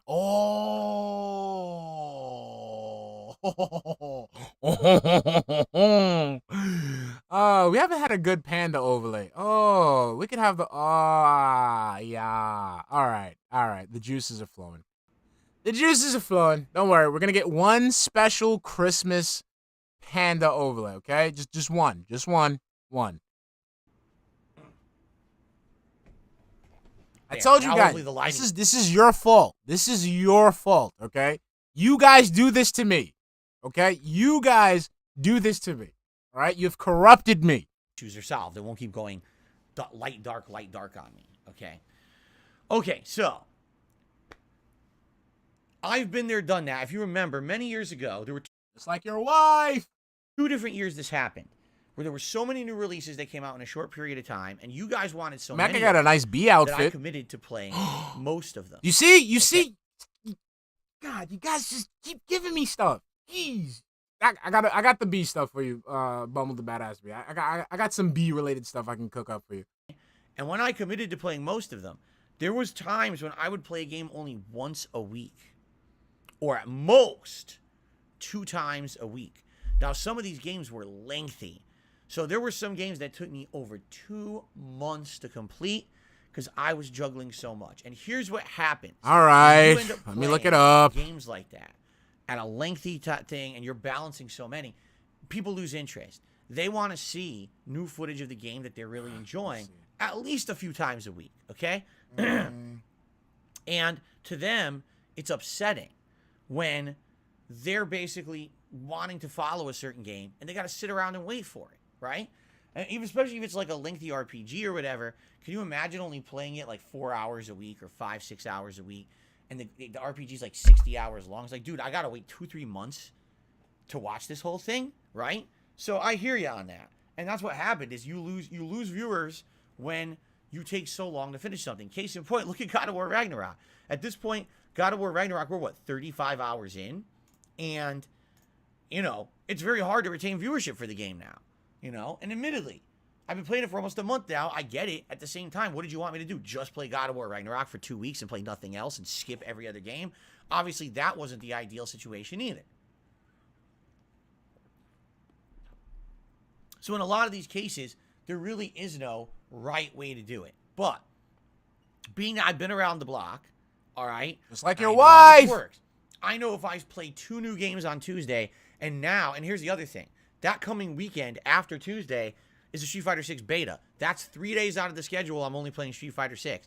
Then the week after that is Christmas. So we got the Christmas Marathon, the Christmas Eve, WWE 2K22 King of Christmas Tournament Sims. With all these special things going on, it would make absolutely no sense for me to be taking on another 2 new games at once. So we have 1 week to sit down here and figure out what game should I play on Tuesday.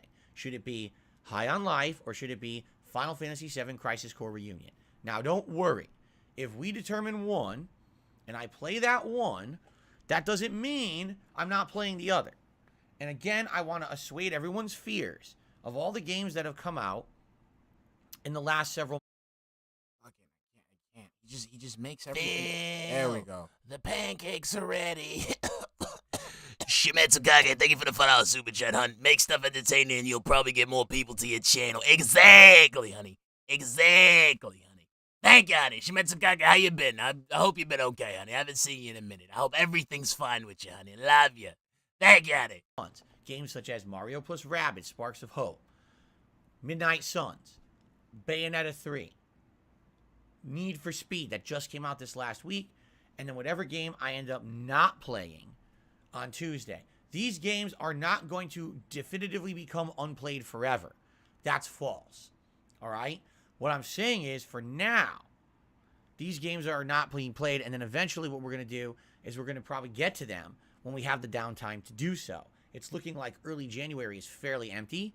So, you know, that last week of December into first couple weeks of January, not much going on, and it'll give us time to maybe play another game or two that, you know, we've missed out on. I would say it's not until mid to late February that things are going to get crazy for games again, just like they did last year. Remember last year we had the same weird February, March, April where it was insane amounts of games.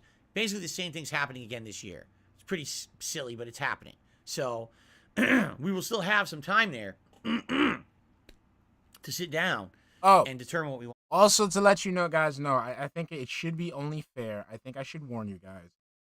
In the Sexy Phil week, Sexy Phil week for when I do win, right? Just to let you know, there will be a sexy Derek thrown in the mix, just because I like to throw a little salt in the wound. The sexy Derek will be added to the mix, just so you know. I do. Okay? So that's the schedule for the week. I need your feedback to determine what we're doing Tuesday. And once we determine that, then we can kind of lock it in. And then we play it by ear as other games complete, right? As we finish up games like God of War Ragnarok and maybe either High on Life or Final Fantasy VII, whatever we're playing. Or if Warzone gets tiring, right? Then we can put new games into letting you know. I'm okay. letting you know it's happening. I'm not telling you when, but I'm letting you know it's happening. Now, I have a few things to talk about. First of all, dude, iterating. What were the things you talk about? It's been an hour. It's been an hour. A few things to talk. You just finished, dude. You just finished. You just talked about a few things. You just spoke about a few things. You just did. Just now, bro. What are the few things you're gonna talk about now? We do. Yo, we go through this shit every day, and it never. The fury just never stops. We have around 90 members to go to hit. Oh, it's a bag. Hit that goal. The celebratory reward is the return of the Viewer's Choice event, where you guys nominate and will vote on a game that will become a full playthrough here on DSP Gaming. I absolutely would love to do an awesome full playthrough for you guys of your choice. So many games have been awesome playthroughs in the past that have been Viewer's Choice events, but we need to hit this members goal. So please consider becoming a member, renewing a lapsed membership, or maybe gifting some memberships. 'Tis the season, right, to give to your fellow viewers. It's a great way to say, hey, community spirit, right? Gifting a few memberships to the channel. Your man said community spirit. Yo, he just makes up new shit. Like, his fucking cult lexicon is like the shit. Like, bro, like, your man literally said community spirit. Thank you in advance to anyone who would consider doing that. I really appreciate that support.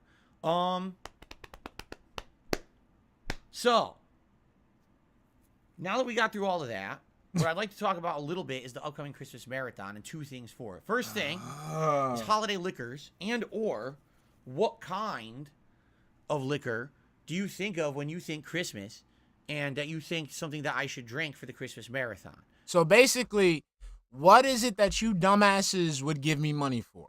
That's it. What would you dumbasses give me money for? Tell me, what is it that you like for me to drink so you can give me money for it? Because I like gin, but then if I drink gin, I'll just be reaffirming the memes and the conspiracy theories. So give me something.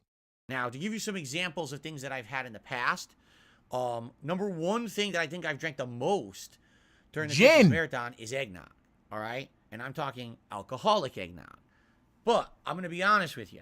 I've had eggnog every year for like 4 or 5 years, and it gets tiring. Because the eggnog, quite frankly, you feel like it for Christmas. If you don't drink it by Christmas, you don't want it anymore.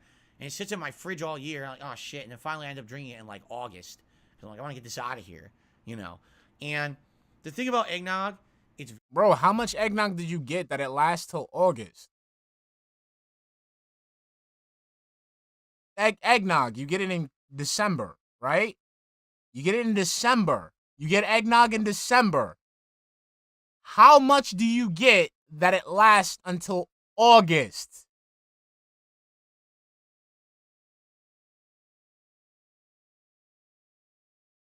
Phil. This is the thing. This is why we exist, Phil. Let's go back again. This marathon is eggnog, all right? And I'm talking alcoholic eggnog. But I'm going to be honest with you. I've had eggnog every year for like 4 or 5 years. And it gets tiring. Because the eggnog, quite frankly, you feel like it for Christmas. If you don't drink it by Christmas, you don't want it anymore. And it sits in my fridge all year. I'm like, oh, shit. And then finally I end up drinking it in like August. Because I'm like, I want to get this out of here. And the thing about...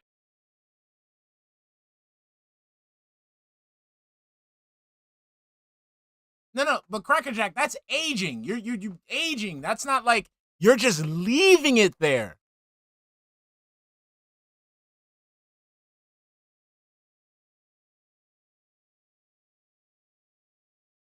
It's bro. 8 months, bro. His house is fucking filthy, bro. What? I dribbled off and it got all over my fucking leg. Let's continue. Shimetsukaga, thank you for the $2 super chat, hun. Phil's nog is full of it. Exactly. And baby, what's up? You don't got a wrench. And don't got a wrench. He don't got a wrench. Not a wrench, he don't got a wrench. He needs a wrench. Give him a wrench. I've never heard that shit before. Like, ugh.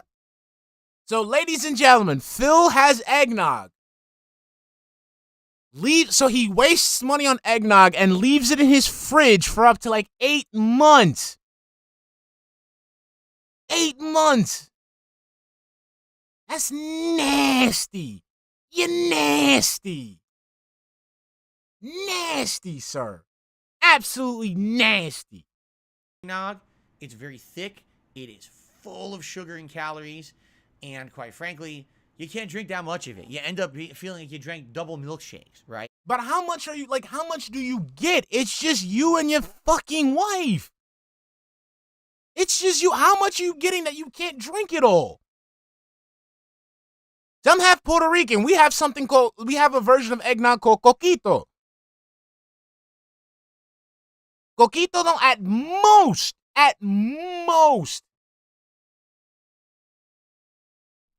Coquito lasts until mid-January. And that's because we're just like drinking it. Like we're big ass jugs and drinking it. It ain't lasting no fucking 6 months. And it's not lasting no fucking 6 months. Because number one, this shit is delicious. You're drinking it, you have a good time. What's up, Casper? So that shit is gone. So he's buying it, taking what, 1-2 cups and then leaving that shit until fucking August? What else do you leave in there until fucking August? So I think this year, even though I have it every year, I think I want to stay away from eggnog. If I'm at least going to get something that's like a cream liqueur, I think I want to do something a little bit different. All right? I've noticed at my local, if they still have it, I don't know yet, I checked it last week, at my local liquor store, Total Wine. They had something called horchata, which I believe is a Mexican-style cream liqueur, and this one was supposed to be like peppermint horchata. Wait, what the fuck? Yo, what the fuck? What the fuck is he? Yo, what is he doing with his mouth? What the fuck? Bro! Why do your mouth have to go that way? Yo! What? What is this mouth? Yo!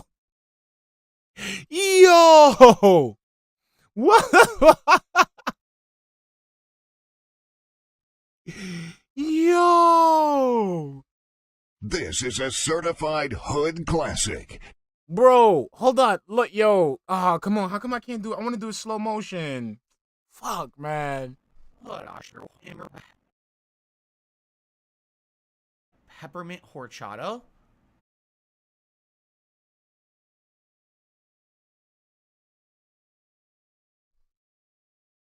Okay, right now I'm like opening my lip.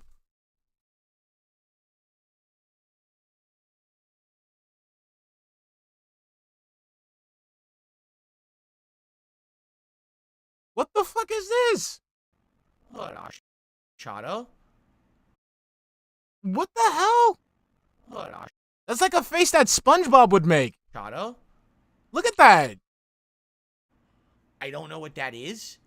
I've never had it before. But I think that sounds more interesting to me than eggnog. Okay, I've so had then a get million that. times at this point. Okay, so get that. But I don't know what that would be like. Peppermint horchata, right? Yo, it's a rum chata or something. What do you guys think? Millennia the Rock Goddess says horchata is good. Amnesiac Aaron says horchata is really good. I've never had it. What is horchata? I never looked it up yet. I wanted to talk with you guys about it. Yeah, exactly. What is it made of? It looks like it's a cream liqueur, just like similar to, say, like Bailey's Irish Cream. But I don't know exactly what it is. He wants that Mexican style drink because he misses his condo Latina. So he's gonna go down to Total Wine and pretend he's getting horchata at the cantina. Oh, the Condo Latina. Oh, the Condo Latina. As a Mexican, I give it my stamp of approval. Peppermint horchata sounds gross.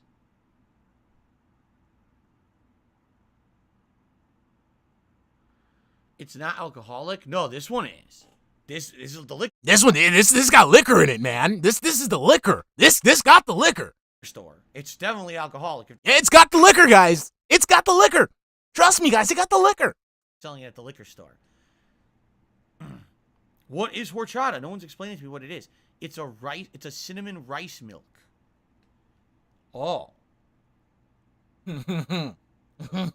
So it's a creamy rice milk, and I'm assuming this one would be alcoholic and Sorry, it's just the way he says creamy and milk. It's just, having peppermint flavor in it. Huh.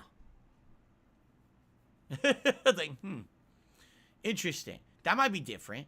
I might not like it, but at least I'm trying something different. All right, that's a possibility. creamy. It's so creamy. So, another thing that I used to get, but I haven't been able to find, I've been looking for like 2 years. They used to have this mint flavored whiskey, and I think it was called like Winter's Bone or something like that, where it showed that like a big blue faced cloud blowing like cold air, and like it would show snowflakes.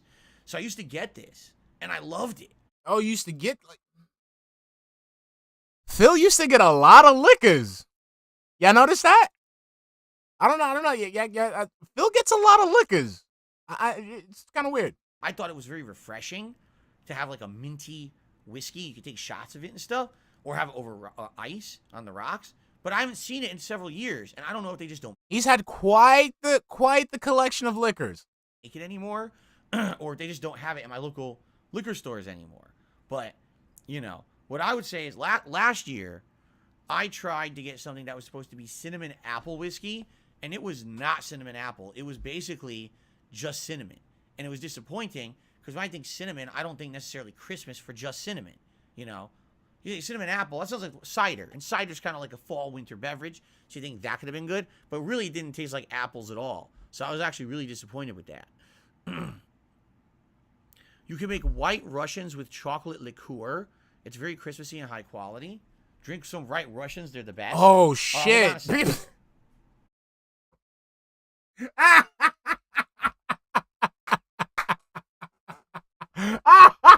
POP. Your man said try rice and flavored DSP game. It's very similar to horchata.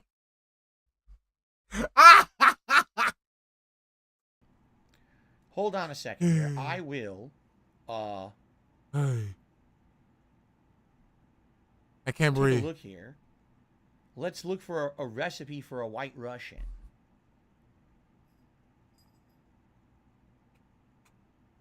Here comes Beggar Claus, begging all the way. White Russian recipe. Looking for some liquor he can chug down. It on looks his cool. way. It certainly looks really cool. 2 parts vodka, 1 part coffee liqueur, and 1 part cream.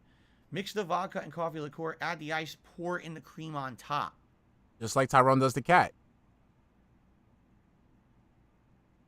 Huh. It's not like he's gonna follow the recipe anyway. And then there's a Kahlua that's a White Russian flavor. Kahlua vodka and heavy cream. So in this case, they're doing Kahlua as their coffee liqueur. I don't know, as a smoker, I really don't understand how people have like such like deep affinities for liquor. I mean, I don't knock it. It's just not me. Like I just get drunk. Like I just get drunk. The one thing I've been fucking like I'd say like I have an affinity for is probably like Suntory whiskey. That's about it. But it's just I don't know. I can never get into liquor like some people do, like him. Like it's just never been my thing. Now we talking about glaze. Shit, you could glaze up all fucking day. We could talk about glaze, this, glaze that, different types of roll up. You know, we can go into it. But I'm just not a big liquor guy. Like not anymore. I just used to drink it just to get fucked up. Like I drink it just to get fucked up, like totally fucked up. That's about it. See that?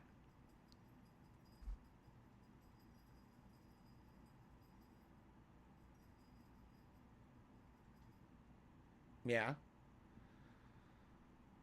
Now, if you use any vodka, I'd get El Cheapo vodka if I was going to do that. I guess this Tuesday. I just used to drink whatever the fuck would get me drunk. It's a lot of heavy creams, a lot of calories. I wonder how much you put in there. I mean, your wife doesn't complain when she's swallowing those heavy calories. It's a Big Lebowski classic. What does the dude put in his White Russian? The dude getting the ingredients for a White Russian in the Big Lebowski.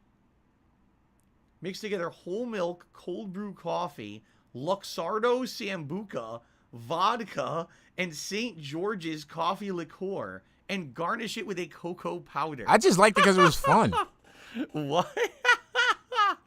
Jesus. Are you... That sounds overly complicated. Are you kidding Probably me? Nisu. I can see that.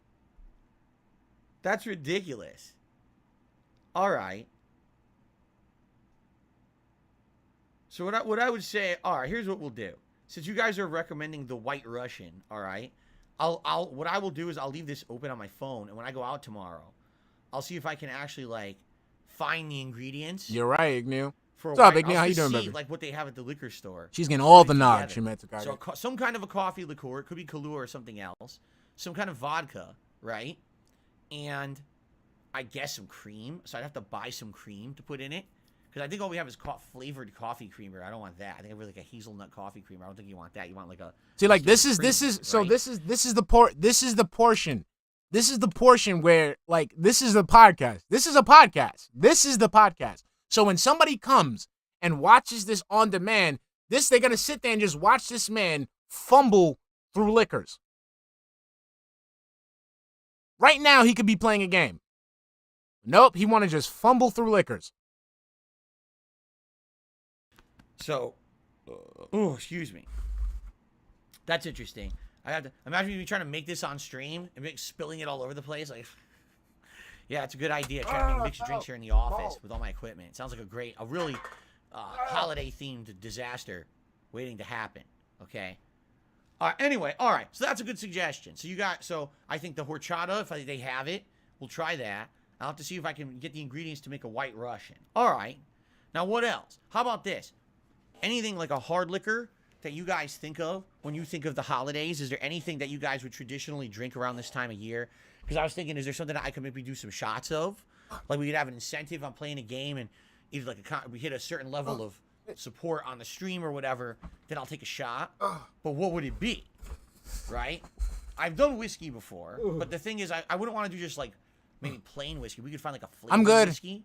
I just tripped. Something like that. Wine? Man. I'm not a huge fan of wine. But why is he Just being buying honest. all this shit? I'm just not. I don't see myself sipping wine all day. I also don't see really it having much of an effect. Hey, what's up, Baron? Just being honest. Like, in my lifetime, you know, I used to drink so heavily. And being honest, this is back You in my still day when I used to do! drink like crazy, like an asshole, all right? I used to drink so heavily. You still do, bro. You show up to your night streams drunk. We see you drunk every day. You see how nice and fluffy your hair is now? When you come back on the night stream, that shit's all types of fucked up.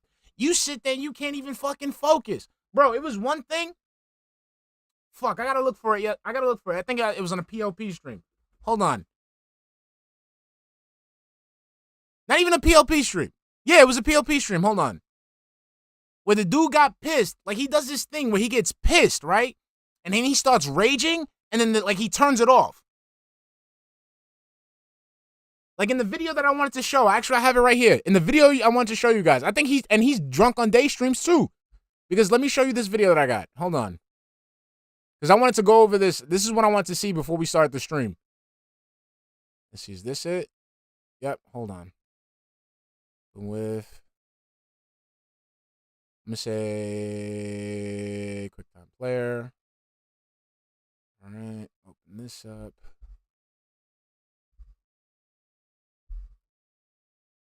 This is how I know this dude be drunk. I'm going to show you right now. Hold on. See right now. Window capture. So let's say I'm going to do window capture here. Play here. Open this up here. Okay, so we should be good here. So, hey, I'm going to let this play.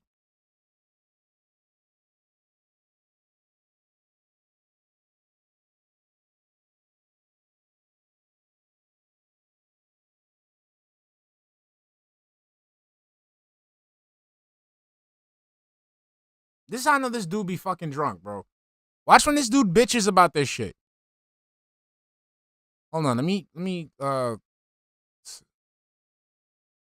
I want to show his face. Well, let me see if I can let this, right.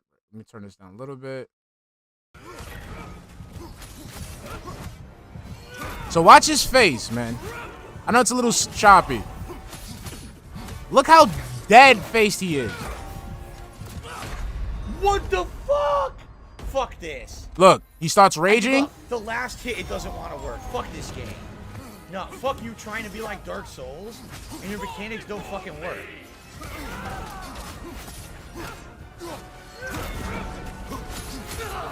Sometimes the dodge has invincibility frames, sometimes it doesn't.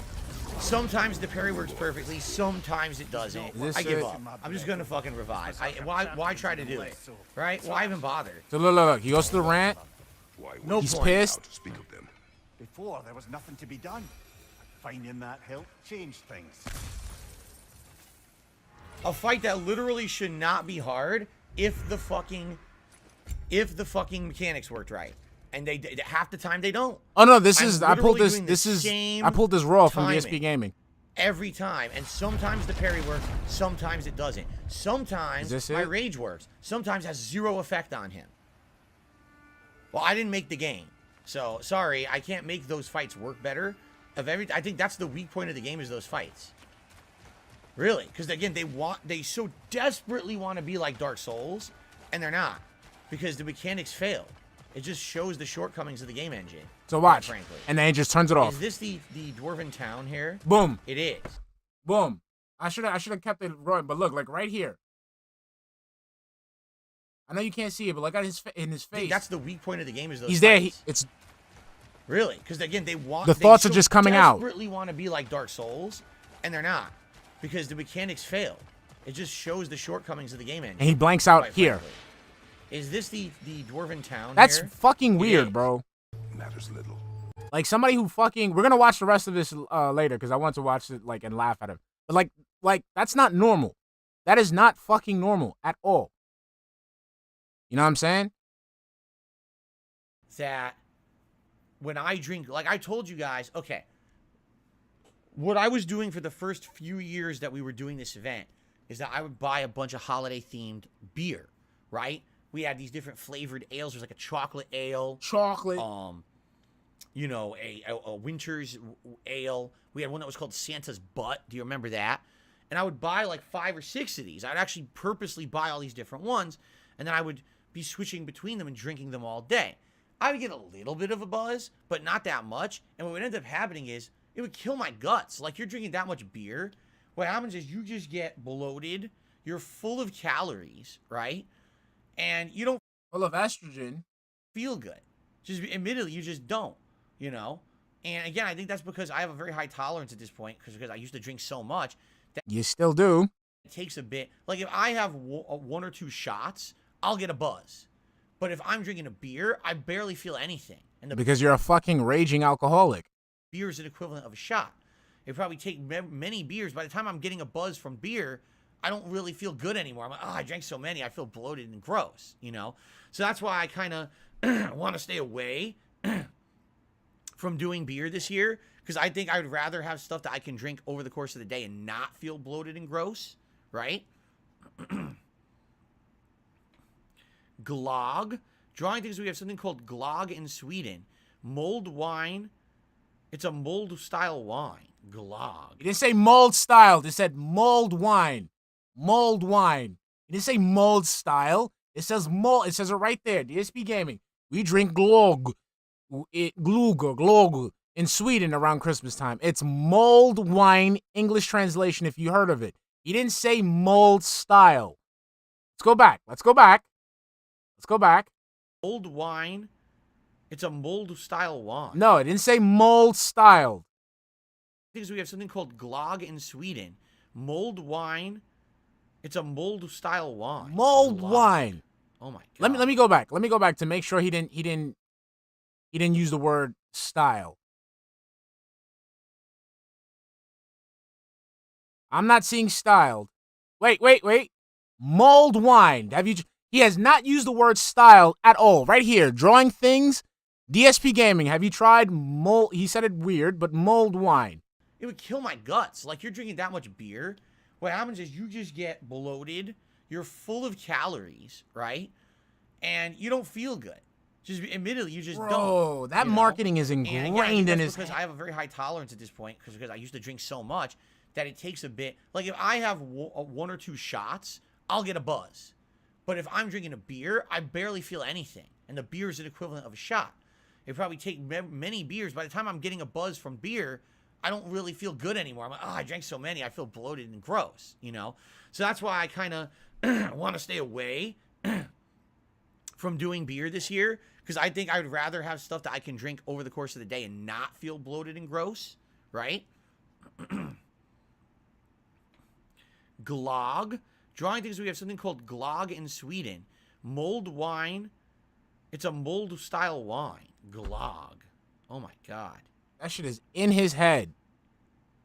I've never had cognac. Isn't cognac incredibly expensive? No, I cognac. could be wrong. I've never had it. But that just, it seems to me like cognac is just very expensive. No?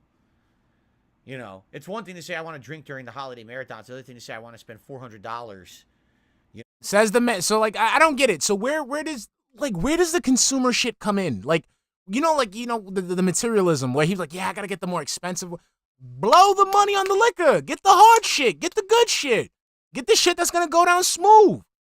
Get that Louis the 13th, baby. Come on, Phil. Big money, big Papa Phil over here. OIC got the money. Come on. Get yourself some of that Blue Label. On liquor for the holiday marathon. I don't think I want to be going that crazy. Oh no, but it's like like my thing is that he uses it from what I can understand.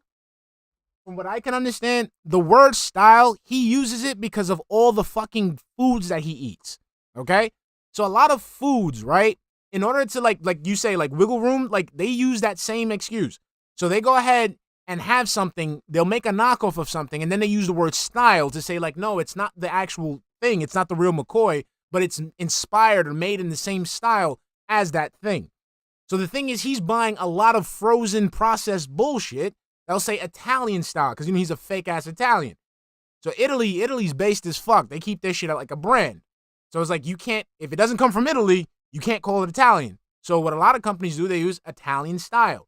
That's my Theo theory.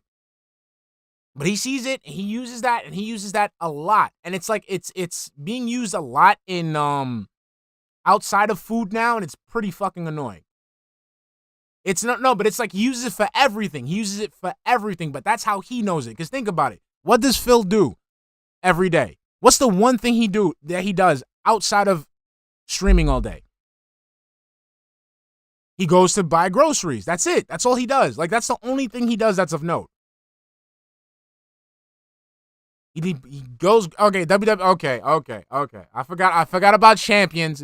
We haven't spoken about it in a while. So we haven't champions. Outside of champions. Okay? Why the fuck you hiding, denying, and gaslighting? We saw it on your phone, so there's no point in fucking lying. We know you play the mobile games. We saw it the other day. The video's on your channel still. Okay, so outside of champions, outside of begging, and outside of streaming, he just buys groceries. So that's it. That's all he like. You know when they say DSP, do you read? Yeah, he's reading the fucking products that he buys, and it's ingrained in his head. So he uses that to incorporate, to incorporate into his vocabulary. So he'll say pumpkin style, Italian style, Malay style. Like, it's weird. Like, it's weird because it's so ingrained in his fucking head. Hennessy. I've never had, you know what? I've never had Hennessy. I've seen it a million times. Come on, Phil. Oh, yeah. Yeah, of course. No, I totally agreed with you on that, Raziel. Agreed. Totally on that. And it's weird because he's using the same fucking scumbag tactics as the corporations that he rallies against. It's fucking weird. In stores and stuff, and bars, and I've never had Hennessy once. Never had the Henny. You telling me you never had the Henny? You telling me T, may you rest in peace. Never broke you off some Henny. Never. See, T, you wasn't T's friend. T would have gave you some Henny. T would have gave you some Henny. Some spiced rum. Captain Morgan does gingerbread rum. Really? Gingerbread rum. I'm gonna check. We're gonna save that up for a reveal. I don't want to ruin my Make something in Newfoundland visage. called slush. A bunch Newfoundland. of vodka and Newfoundland. I'm starting to catch Aqua's irritation. Newfoundland.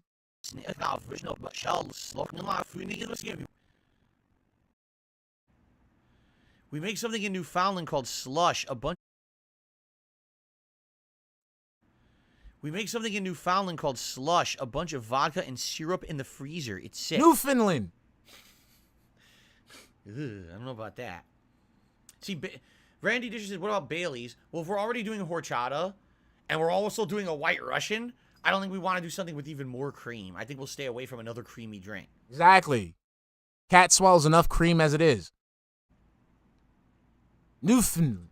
Have I ever tried sake? I have, but it was many years ago. I tried it like straight up, and I hated it. I've had sake. What's up, Jake? In recipes. Like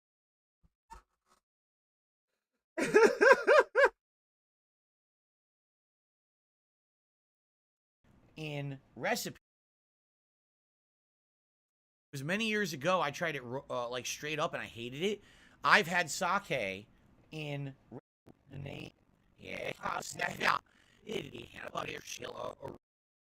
like straight up, and I hated it. I've had sake in hated it. I've had sake in recipes. Like my wife was for a long time was making these Japanese style beef bowls.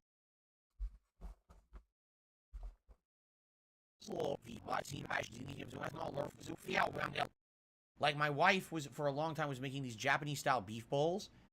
Long time was making these Japanese style beef bowls. My wife was making these beef bowls. My wife was making these beef bowls. I know, that's what I'm saying, Papa. It's just too much shit. Sake was one of the ingredients you would actually fry up the meat in. And it tastes really good with the meat. But I haven't had like straight up sake in a very long time. Maybe some sake? Would that Kaloo, thank you for the $2 super chat, hun. Don't you know DSP is trying to protect his family? Exactly. It got all over my fucking leg. Let's just for the sake of trying, because I haven't had it in a million years. Sake. Some soju. You should try soju. Maker's Mark. Isn't Maker's Mark also expensive?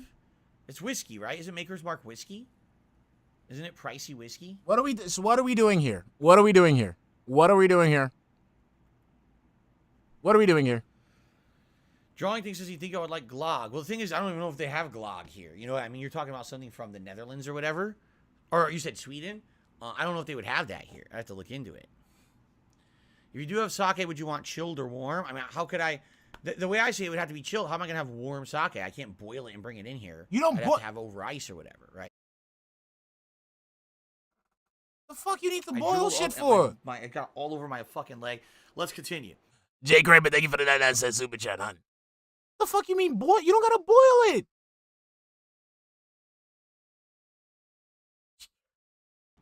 it. It's all Drink it warm. Yes, let's boil the shit out of it. about the right type of sake. Oh, really? Big up so virally, Paul. What is sake? I've never heard of it. Yo. Sake is a drink to be sipped and savored. Just like your wife. Jasper, what are you doing? Like I said, He's in the closet. we can He's stop messing this around right with now. decorations. We can end this right Jasper, now and just don't get do straight to the that. gameplay. He's got, remember my birthday decoration? That's this big explosion of like tinsel streamers of color. He's chewing on it. Birthday celebration in April. We're in December. The thing that he bought for his April birthday celebration. Instead of him just throwing it out, Instead of it putting somewhere in his closet, it's out and about. So he didn't even move the shit is right the fuck there. What's the point of you cleaning out your closet, bro? So the fucking shit. So we got how many setups have we had? His birthday shit, Thanksgiving, Halloween shit. Come on, bro. Jasper, don't chew on this tinsel. You're gonna get sick if you break off a piece. I know you like to chew stuff, but I don't want you to get sick. Okay. So instead of you telling him that, see, this is like with those fucking parents that they have kids seen doing something wrong and they just go, stop, stop, stop. No, correct the behavior or get the shit out of his way so he doesn't chew on it. Jasper, what did I just say? You see what I'm saying? Stop, stop. Get this shit out of his fucking way. And I gotta stop him from doing this. Jasper Kitty, why are you being fresh? Don't chew the Dude, get the Jasper. fuck up and get the tinsel out of his way. Don't chew the tinsel. Don't chew the tinsel. You're gonna end up getting a stomachache if you eat some of that. I don't want you to be sick. Okay? I'm okay with you in here. I don't want you getting sick though. Alright?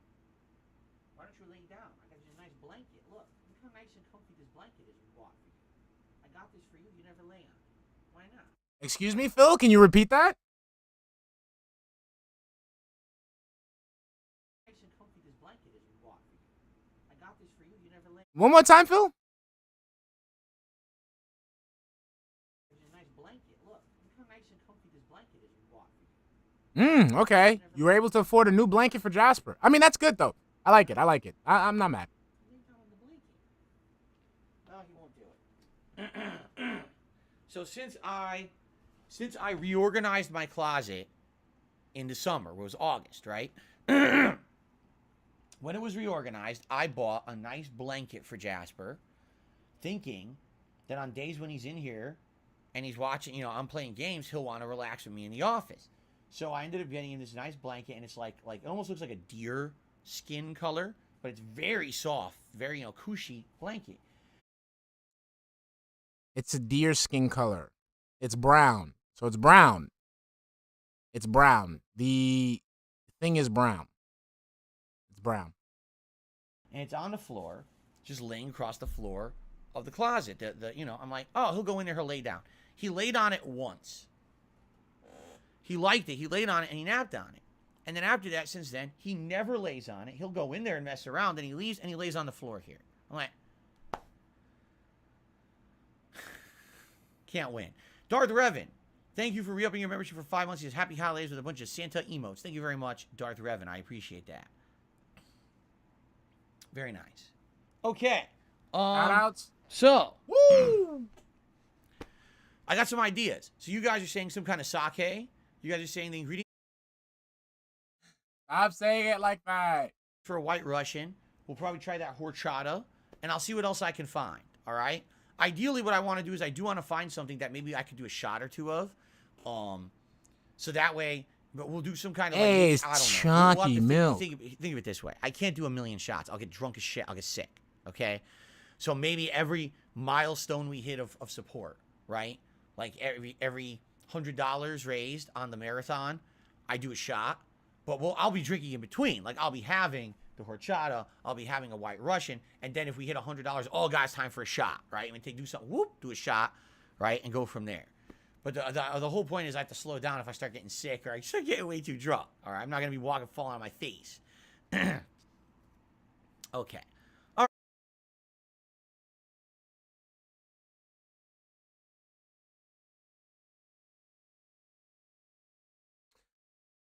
I'm not even mad at him. I'm not even mad. I'm impressed. I'm actually impressed. That's actually smart. It's smart on his end. Why? Because he's not drinking as much. He has a high metric to meet. And if he meets that metric, he gets $100. I see it happening. That's not That's not. I'm not. That's one of the most sensible things I've ever heard Phil say. Now, the problem I have with it is that he can maximize his profit by, instead of him going through a whole bunch of different drinks, just pick one specifically, and that will be the mainstay drink that he'll take a shot of. The problem I have right now is that he's sitting there already wasting the potential to make profit by splurging on all these drinks. So my thing is, if he was buying all these drinks, he said, 50, 20, 30, $40 a shot, that's fine. But at $100 a shot, and you're buying all these liquors, you might end up getting at most $300-$400. So you spent your money on liquors that you might not even get to try. So once again, DSP, you have an idea. It's a good idea. I'm not gonna lie. I'm not like, I can't say it like it is filled. Fuck, he's begging, but that's actually a smart idea. He makes a high benchmark. He gets a high, metric. He gets the dents to give him money for it. He takes his shot, and that's it. He doesn't get drunk off his ass, and he makes money. I'm not mad at that. The thing is that I'm getting mad at is that he's already fucking it up by trying to splurge on all these fucking drinks. All right, so I'll look into this tomorrow. Thank you for the input. Now, another thing I have to ask you guys before we get to gaming news and shoutouts. Do you guys have any suggestions of holiday-themed, like, treats or snacks or traditions that you usually have in your own cultures that maybe isn't something normal for America? So what I mean by that is in the last couple of years, I tried mincemeat pies. That's what I'm saying. Like, it's just, which I never. Like I said, like the idea is not bad. It's just, bro, like if you're doing $100 a shot, it's gonna take you a while to get to that $100. You're not gonna be drinking all those liquors, and then we're gonna have another eggnog in August situation. Had before, that was a British tradition. Those were absolutely delicious. And then last year, if you remember, I tried Stolen, which was like a stuffed pastry roll. Stolen. Whole thing. And that was ridiculously good. Like, I was like over the top. That's what I'm saying. Way by how Again, good that shit was. Razzie, it was so decadent, I couldn't even eat any more of it. I ate it that day, and I never ate it again. Because I was like, dude, it is so rich, I can't keep eating that. Okay? So he can't keep eating it because it's rich. He doesn't like rich. So if it's rich, he can't even eat it. So, do you have any suggestions? And if you have something internationally outside of the U.S. that you like around Christmas, I'll look for it. Like I said, we have a place called World. If you have something that's non-American, let me know if I could try it. There's something that, us Americans eat. I like to try it because, culture. Christmas culture. Like, I want stuff that us Americans don't do normally. So, I want to try non-American thing. Market that has that kind of stuff, and I'll see if I can find something like that. In addition, I'm getting panettone. Panettone is the traditional Italian bread that I get for Christmas time that my wife and I really enjoy. So I'll probably get that, and I'll see what else they've got. All right, so here's some suggestions. Peanut butter and yam cookies. Seriously? I never heard of that. Peanut butter and yam. It could be good. I like peanut butter. I've had yams, and they're good. I'll have to look into that. Darth Revan says, in the UK, we have What's up, Ethan? How you doing, baby? balls. You can only get them at Christmas. Now, wait a minute. When you say cheesy balls, do you mean it's a ball made of, like, spreadable cheese, but they encrust it with stuff, like nuts or other ingredients? I've seen those before, I think. I've never tried one. I would think the ideal way to try that is to have some crackers. So you cut off a piece of it, you would spread it on the cracker and try it. If that's what it is. I'm not exactly sure, Darth Revan, if that's what you're talking about or not. Swedish culture has red heron and beets, a seafood type of dish. Woo! Chestnut pie with vanilla. I have never had chestnut pie. I've only ever had chestnuts once. I was walking through. You were walking through. Let's see. Damn, I had a good. Hold on. Let me see. Let me think about it.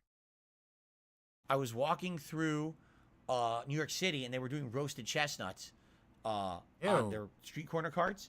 And one time we bought them. My dad tried them, and I tried them, and we were like, They were kind of like overcooked. They were like kind of too smoky, so we didn't like them that much. But I wonder if like a standard. You pay for those dirty ass fucking nuts, bro? You nasty. You nasty. You actually bought those fucking open air chestnuts that are actually sitting there covered in fucking being exposed to the fucking smog that runs through New York City. You put that shit in your mouth. You nasty. Nasty. You wouldn't even go for a hot dog, a gyro, fucking, lamb over rice, a fucking knish. You went for them dirty ass wet nuts that be out the dirty wet nuts. You bugging. Alfred Aponte, what's up, baby? Roasted chestnut's a little different. I don't know. I lived in New York. Yeah, a pretzel with mustard. Yep. Bro, I've been born and raised in this fucking city. I've never once thought about buying fucking those chestnuts. Nasty. Fucking chestnuts. Let's see. Them shits is out in the open where the fucking birds be fucking walking, shitting and shit. They're dirty ass diseases and shit. They're selling it right there in the corner. So, they're right in front of a fucking car that's idling and all that, a truck that's idling and all that smog and smoke and nasty. Nasty. At least the hot dogs and all them shit. That shit is being fucking burnt off, on the grill. Gingerbread cookies with s'mores. I mean, I've had gingerbread before. That's kind of a more typical. I don't even know about that. Like, Snood. I don't even know where they get the chestnuts from. We have roasted turtle dish cooked with celery, bell peppers, and carrots. Wow. You roast a real turtle? Whoa. Darth Vader says, no, it's not what I'm saying. It's a small ball of cheese wrapped in a wafer shell. Oh, I've never heard of that.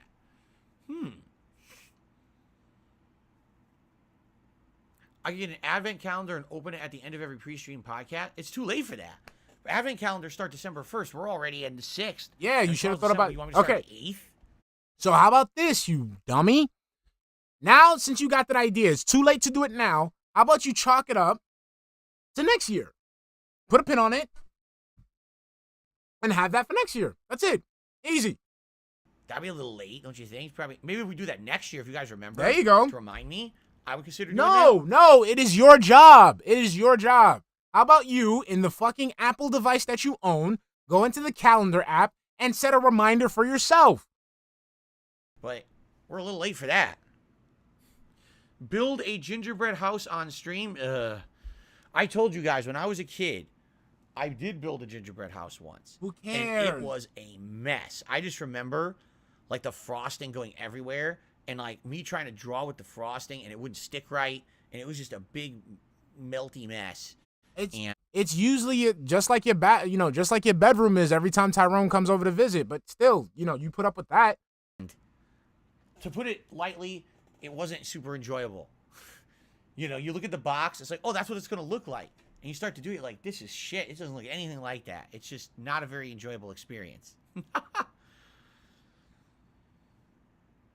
Darth Revan, continuing on with his cheesy ball, says the cheese is soft and mushy. It's not normal cheese, but if you eat too many, they're sickly. Ugh.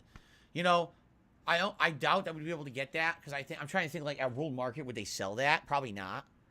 World Market, just so you guys know, World Market is a store here in the United States that showcases international goods.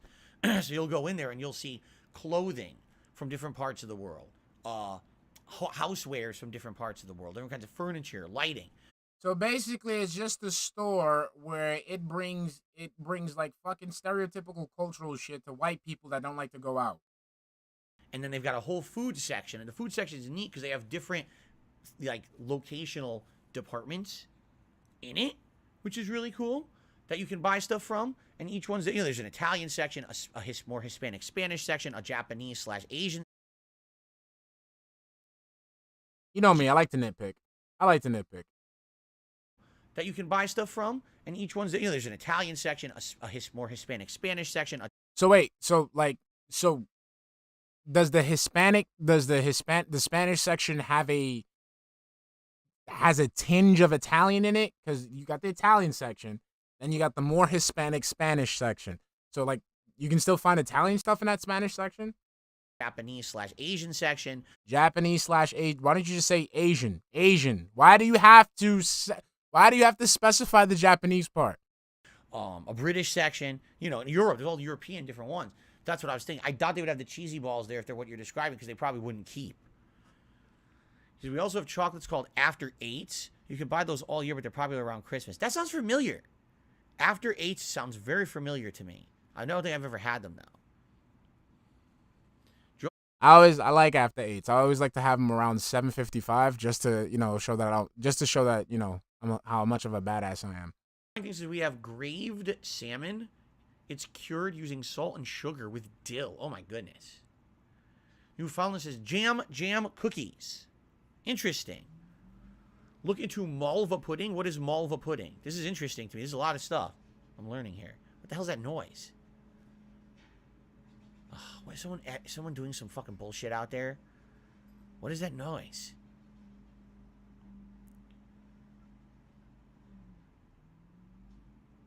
Somebody's The moving their landscapers car. are not here today. The landscapers are here on Wednesday. Okay. So I don't know what the hell that noise is out there. You hear it, right? I hope it doesn't last. All right, even if it does, shut the fuck Anyway. up and just keep going. All right. Well, thank you for your input, guys. I appreciate that. I will look into some of this. Are we And done? I'll see what I can find. Tomorrow's going to be a very busy day for me. Like, I got to go to the liquor store. I'm going to be looking for, like, a Christmas sweater or hat. So I'll probably go to, like, some clothing stores like Kohl's and stuff like that. I'm going to go to World Market and see what they've got. His I next got door lots to do neighbor must be tomorrow. doing Very busy something. day. If But it's it not should be a fun day Pat with me and the wife. At least, turning something here's the on, thing. his There's a neighbor's difference doing between something. I got a lot of errands to run, but they're fucking boring shit. Tomorrow, it's going to be fun Christmas-themed stuff I'm doing. Yeah, tomorrow you're gonna go around buying all that fucking liquor. You're gonna buy shit. You don't have you're not you're going to Curls and Twirls. Okay, you're gonna go to Curls and Twirls. You're gonna go fucking to World Market. You're gonna go to Target, Fred Meyer, what have you. Then you're gonna go to Total Wine, and then you're gonna come back and watch your wife enjoy a game, and then watch your wife enjoy watching another man enjoy the same game. That's it. It should be a really fun day out with my wife and I. So, and by the way, I swear to God, if I check and it says there's snow tomorrow, I am going to destroy the planet. I'm just going to punch the planet. That's super weird, Daki. No, just All right, clap. Shimetsukaki, Good. have a good one, baby. Good. We done? Okay. All right, we're good in that regard. Now, Okay. really quickly. Shout out. news, I believe there's two pieces of game news I'd like to talk about. First of all, it was shockingly announced out of nowhere overnight. Elden Ring is going to have I an didn't see it. expansion tomorrow. Oh, wait, really? But it's not what you're thinking. They're going to be doing something called the Coliseum expansion. All right? Basically, it's PvP, which is something that was always present in the Dark Souls franchise, but it's not been present in Elden Ring up to this point. They're going to release a PvP update tomorrow. Okay. All right? So if you've been interested in PvP in Elden Ring, the Coliseum opens tomorrow.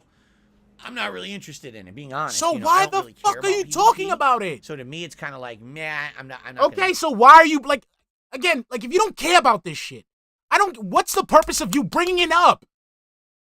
Again, this is something that you're delivering to your audience. So what is your audience supposed to get out of this? You're not going to play it. You don't care about it. What's the point of fucking talking about it? Dorzak, what's up, baby? How we doing? crap and not going to really bother with it. But for many of you who like PvP and FromSoft, maybe you'll want to do it. Okay, they know this already. They get the news before you do, Phil. All right? So just throwing that out there. Now, some people are actually, of course, guessing, this is all speculation, that the reason that this is happening Hi, is Kranikowski, because what's up, baby? the Game Awards are on Thursday, the 8th. And they realized what they want to do is actually save the really important stuff for the Game Awards.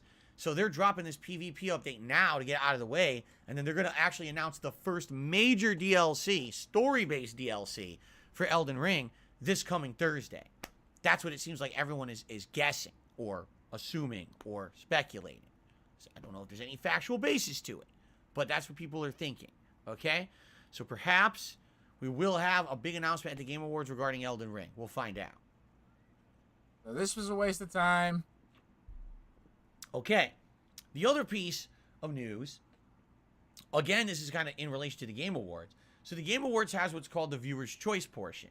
And for those who don't know, the Game Awards aren't really official. What they are is there's a jury of hand-selected people who vote for the Game Awards. Yeah. All it is mostly, I hate to say it, more liberal, left-leaning gaming journalists. As opposed to what? Like, again, like, okay, just like the fucking like the Oscars. You know what the Academy is? The Academy is a bunch of people who get to choose and what wins what. It's this, like, it's no different. And then again, you're saying fucking like liberal. What does that mean? Like, can you explain what's that? You're just saying it just to say it. What does it mean, Phil? I want to hear your take on this shit. Okay.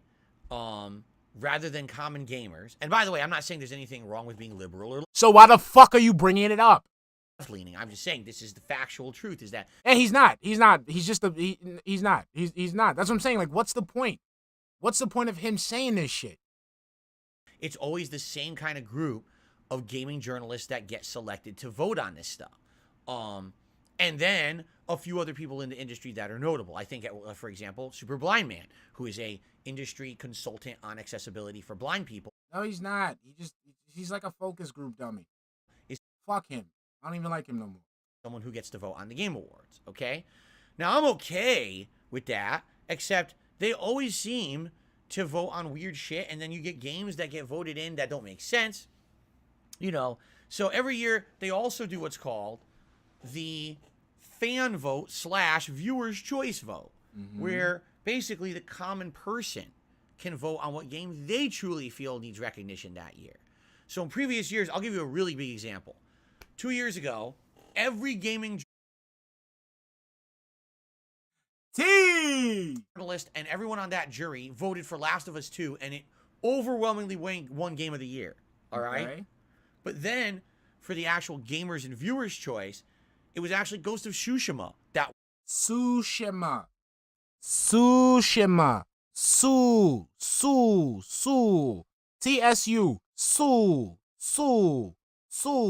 won in a big win. So there was a dichotomy. Which really is the best game of the year? Exactly, the game Clay. the gamers chose, or the game that the journalists chose, right? So there you have it. In reality, they're both good games. So I don't think anyone could lose here. But the point I'm making is there's no official game of the year. There's always room for disagreement there, okay? The viewer's choice or gamer's choice or whatever the heck they're calling it this year is so unique. Just listen. Here's the 5 games that are in the running. Stray, God of War Ragnarok, Elden Ring, Genshin Impact, and Sonic Frontiers. And as of last night, Those now I don't know if there's been sushi. another wave of voting. As of last night, just listen to this. Sonic Frontiers is winning with 60% of the vote. Okay. The number 2 runner-up is Genshin Impact with 21%. The other games don't even stand a chance. Sonic is winning by insane amounts. So right. Sonic fans have mobilized to say, these Game Awards are shit. You guys panned Sonic. You didn't even nominate it for anything. Like, it didn't get nominated even for the soundtrack. And the soundtrack is actually one of the best gaming soundtracks in years, in my opinion. I ain't gonna lie, that It's a soundtrack shame is that it got tit- snubbed is for tight. that. So I guess they're pretty upset. If I play the soundtrack, like I want to play one song, the one song in that shit. Sonic fans are voting in droves for Sonic Unleashed. And at the very least, or excuse me, Sonic Unleashed, Sonic Frontiers.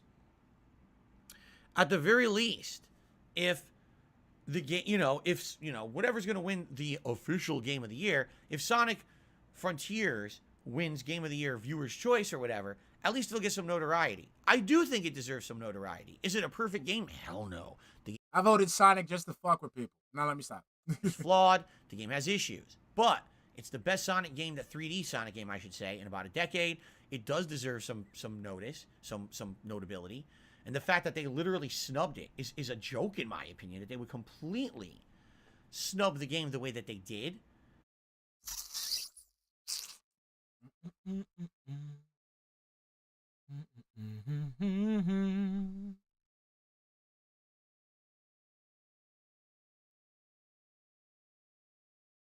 Da-da-da-da-da.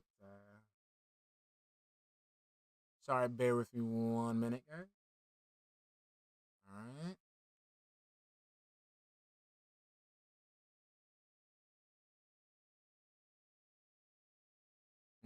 Let's see, or game design. Let's see. November 20. Let's see here. Let's see if he's talking about Sonic here. Let's see. He has on his Sonic shirt here. Let's see. I had to look it up. That's bad game design. Let's see. Is he talking about Sonic Then, here? in World 3, we start to look it up. Oh, wait. He's talking about Sonic here. You never had to use in the game before. Out of the blue, the game has a boss that you abilities. In fact, it's more effective if you don't Here we go. parry. What are you talking about? Yeah, there's a parry in this game. Apparently, it's actually discussed way early on in the game, but it's never necessary. Literally doesn't tell you how to beat it. Sorry, guys. Today, I really feel the game started to show some of the cracks in the armor. The game shows that there's 5 worlds. Is this it? First gameplay stream today was Sonic Frontiers. Continue. Hey! Okay, so he's talking about... So let's go back. Let's let this play out a bit. Is absolutely ridiculous. Yeah, I'm pretty upset that they did, honestly. And maybe it'll get something out of it, right? So let's go back again. A perfect game? Hell no. The game is flawed. The game has issues. But it's the best Sonic game, the 3D Sonic game, I should say, in about a decade. It does deserve some notice, some notability. And the fact that they literally snubbed it is a joke, in my opinion, that they would completely snub the game the way that they did is absolutely ridiculous. Okay, let me stop you right there.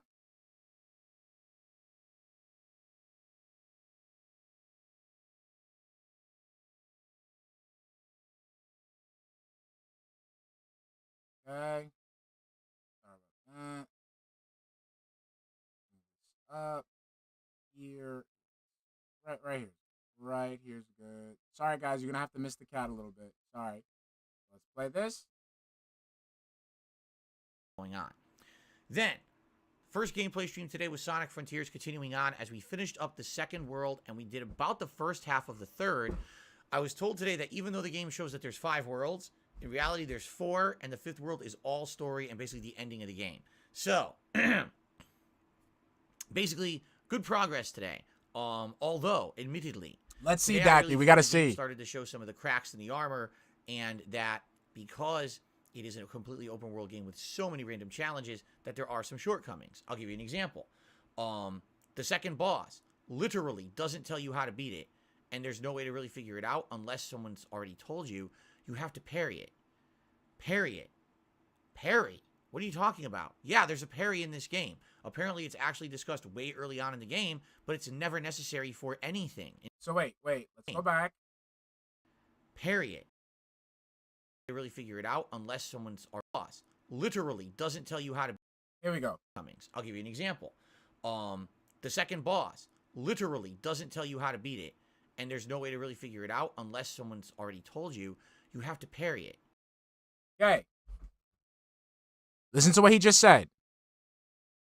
Go back a little bit. I'll give you an example. The second boss literally doesn't tell you how to beat it, and there's no way to really figure it out unless someone's already told you. You have to parry it. Okay, so there's a mechanic like to beat the boss, and you wouldn't know it unless somebody told you. You have to parry it. Parry it. Parry. What are you talking about? Yeah, there's a parry in this game. Apparently, it's actually discussed way early on in the game. How many seconds is that? So let's see. Random challenges that there are some shortcomings. I'll give you an example. The second boss literally doesn't tell you how to beat it, and there's no way to really figure it out unless someone's already told you. You have to parry it. Parry it. Parry. What are you talking about? Yeah, there's a parry in this game. Apparently, it's actually discussed way early on in the game, but it's never necessary. He contradicts himself within 8 seconds. 8 seconds, he contradicts himself. Let's go back. Wait, I went back too far. You have to parry it. Parry it. Parry. What are you talking about? Yeah, there's a parry in this game. Apparently, it's actually discussed way early on in the game. So let's go back again. Phil fucking complaining about nothing. So many random challenges that there are some shortcomings. I'll give you an example. The second boss literally doesn't tell you how to beat it, and there's no way to really figure it out unless someone's already told you. You have to parry 1, 2, parry it. 3, Parry. 4, 5, Yeah, there's a parry in 6, this game. Apparently, 7, it's discussed way early 8. on in the game, but it's never necessary for anything. In fact, it's more effective.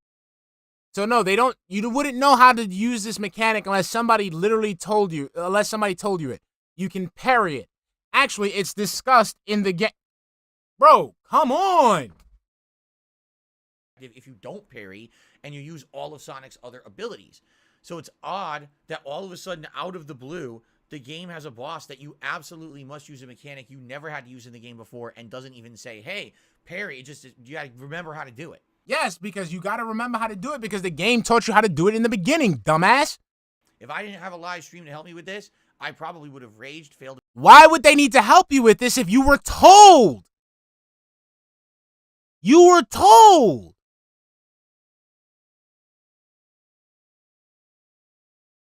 Does he understand how stupid this sounds?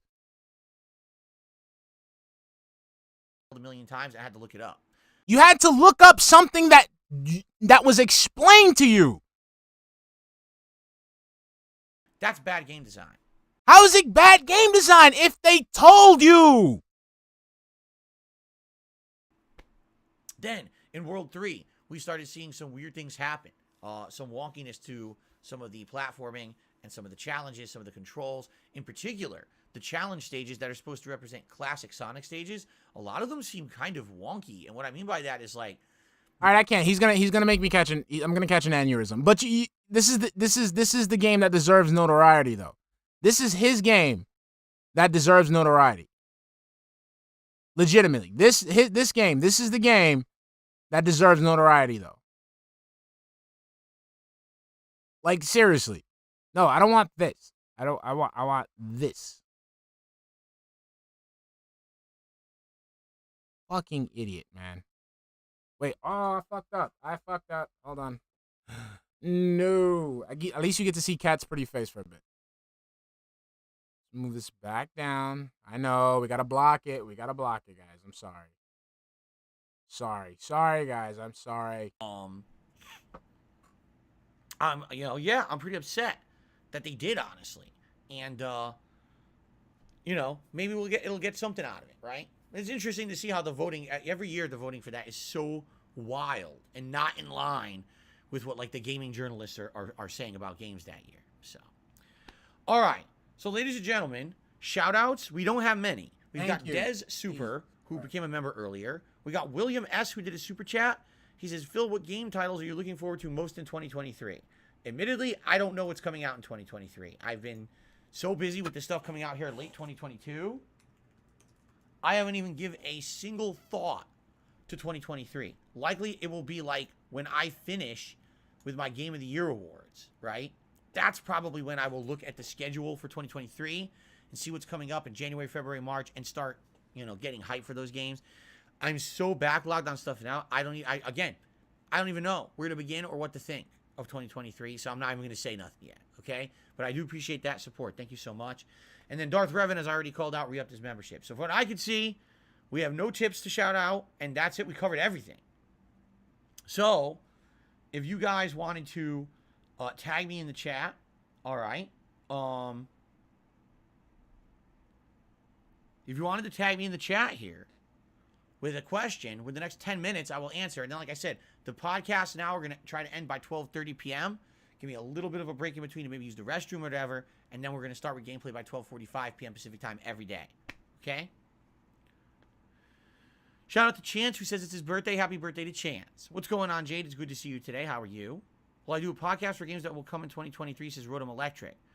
Well, once we get through the Game of the Year awards and everything, maybe we will have a level 1 podcast that'll be like a preview. We'll go through the schedule for games that are scheduled for several months of the year. And yeah, likely we will do something like that come 2023. Daggy says, do you think one day you'll get a mini fridge for your office for water bottles and other drinks? That's actually smart. I always bring in a ginormous seltzer bottle, which I never drink this whole thing on one stream. It's so much. This is 33 ounces. So what's the point of getting on any it given then? stream? Oh wait, no. I'll likely drink half, if not a little more than half. And then, but I never get through that whole bottle. Then I've got, a chilled thermos of filtered water, and then of course on my late streams I have a coffee right before them. That's more than enough hydration. I'm not someone who pops So why do you need sparkling water then? Like, why don't you just drink regular water, bro? I go through one. Actually, no, I go through more water than you do. I go through at least 64 ounces of water through every stream. I always have a growler that I fucking love. It's fucking amazing. It's a Stanley growler, and I go through 64 ounces. I go through the whole shit.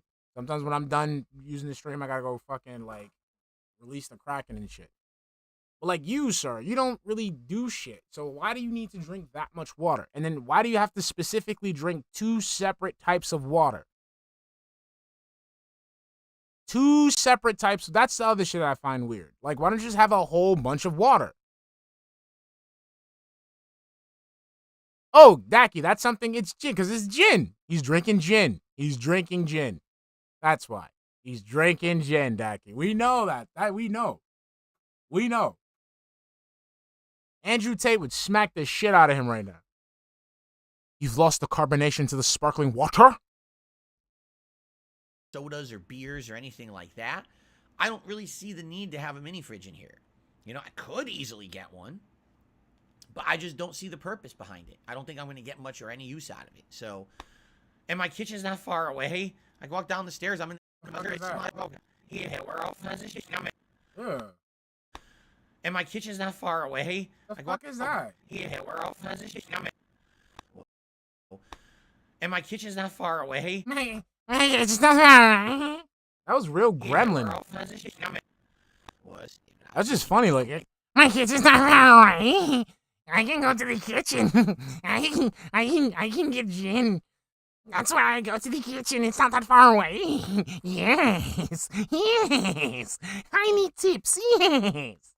Little clown mode action. What's up, Wilson? How we doing, baby? Get much or any use out of it. So, and my kitchen's not far away. I'm in the kitchen. I grab something quick. I come right back. It's not a huge deal, you know. So I don't think. Yes, it is a huge deal because you always come back fucking winded.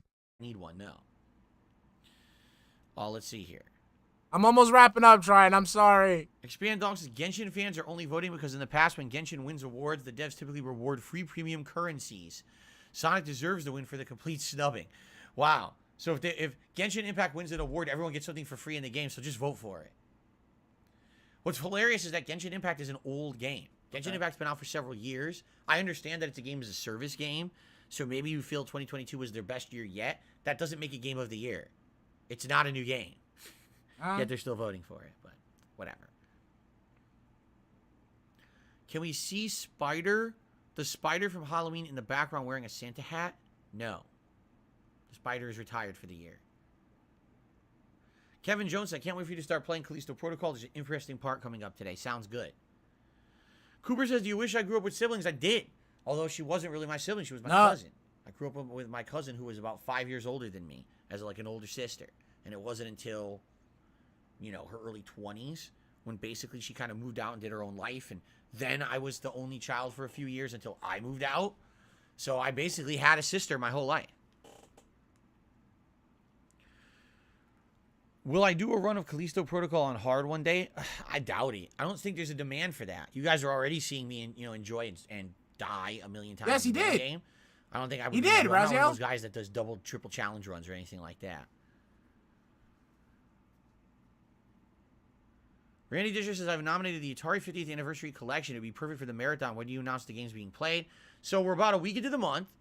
You guys will have one more week to nominate games for the Christmas marathon. I will let it run basically to like the end of next week. And then probably what I'll do is the end of next week, I'll close off your ability to nominate. I will tally up and make the poll. And then basically for 1 week, you'll vote on the games that will be in the marathon. I'll also tally up the nominations that members did, and we'll figure out what is the members game that members have selected to be in the marathon. So that's all coming in about a week's time. We done? Come on. Wanderer says the same people who made Double Dragon Neon actually worked on the River City games in 2019 and the sequel in the future. Any interest in playing? Maybe. I do like side-scrolling beat-em-ups. They just kind of fall off my radar because I don't get a lot of demand from my viewers for them. That's more like a kind of a not need money thing that I would probably enjoy better than the viewer base. How about kind you? Like when I played Shredder's Revenge this summer. How about you do a night stream? A lot of people did. We'll see. I didn't know that though. I didn't know that they had worked on those. Expand Dogs is from Jeff's perspective. I assume he it's did. Jeff Keighley. I know. I don't remember if it was that recent. Are allowed for any year To be honest, it'd be messed up if Fortnite was only allowed awards for its first year with how different it's become. Well, never mind. I'm not even going to. I don't like Fortnite. I'm not even going to comment on that. Okay, then don't. But I understand what you're saying. Thank you, Expand Dog. Parasolo says Callisto might get a story DLC. Would you play it? I don't know. To me, here's the thing. If I really like a game, I always consider doing an expansion DLC from it. DLCs almost never work with my audience. The exceptions to that rule would be FromSoft DLCs usually work. And for example, with Fallout games in the past, those DLCs have worked.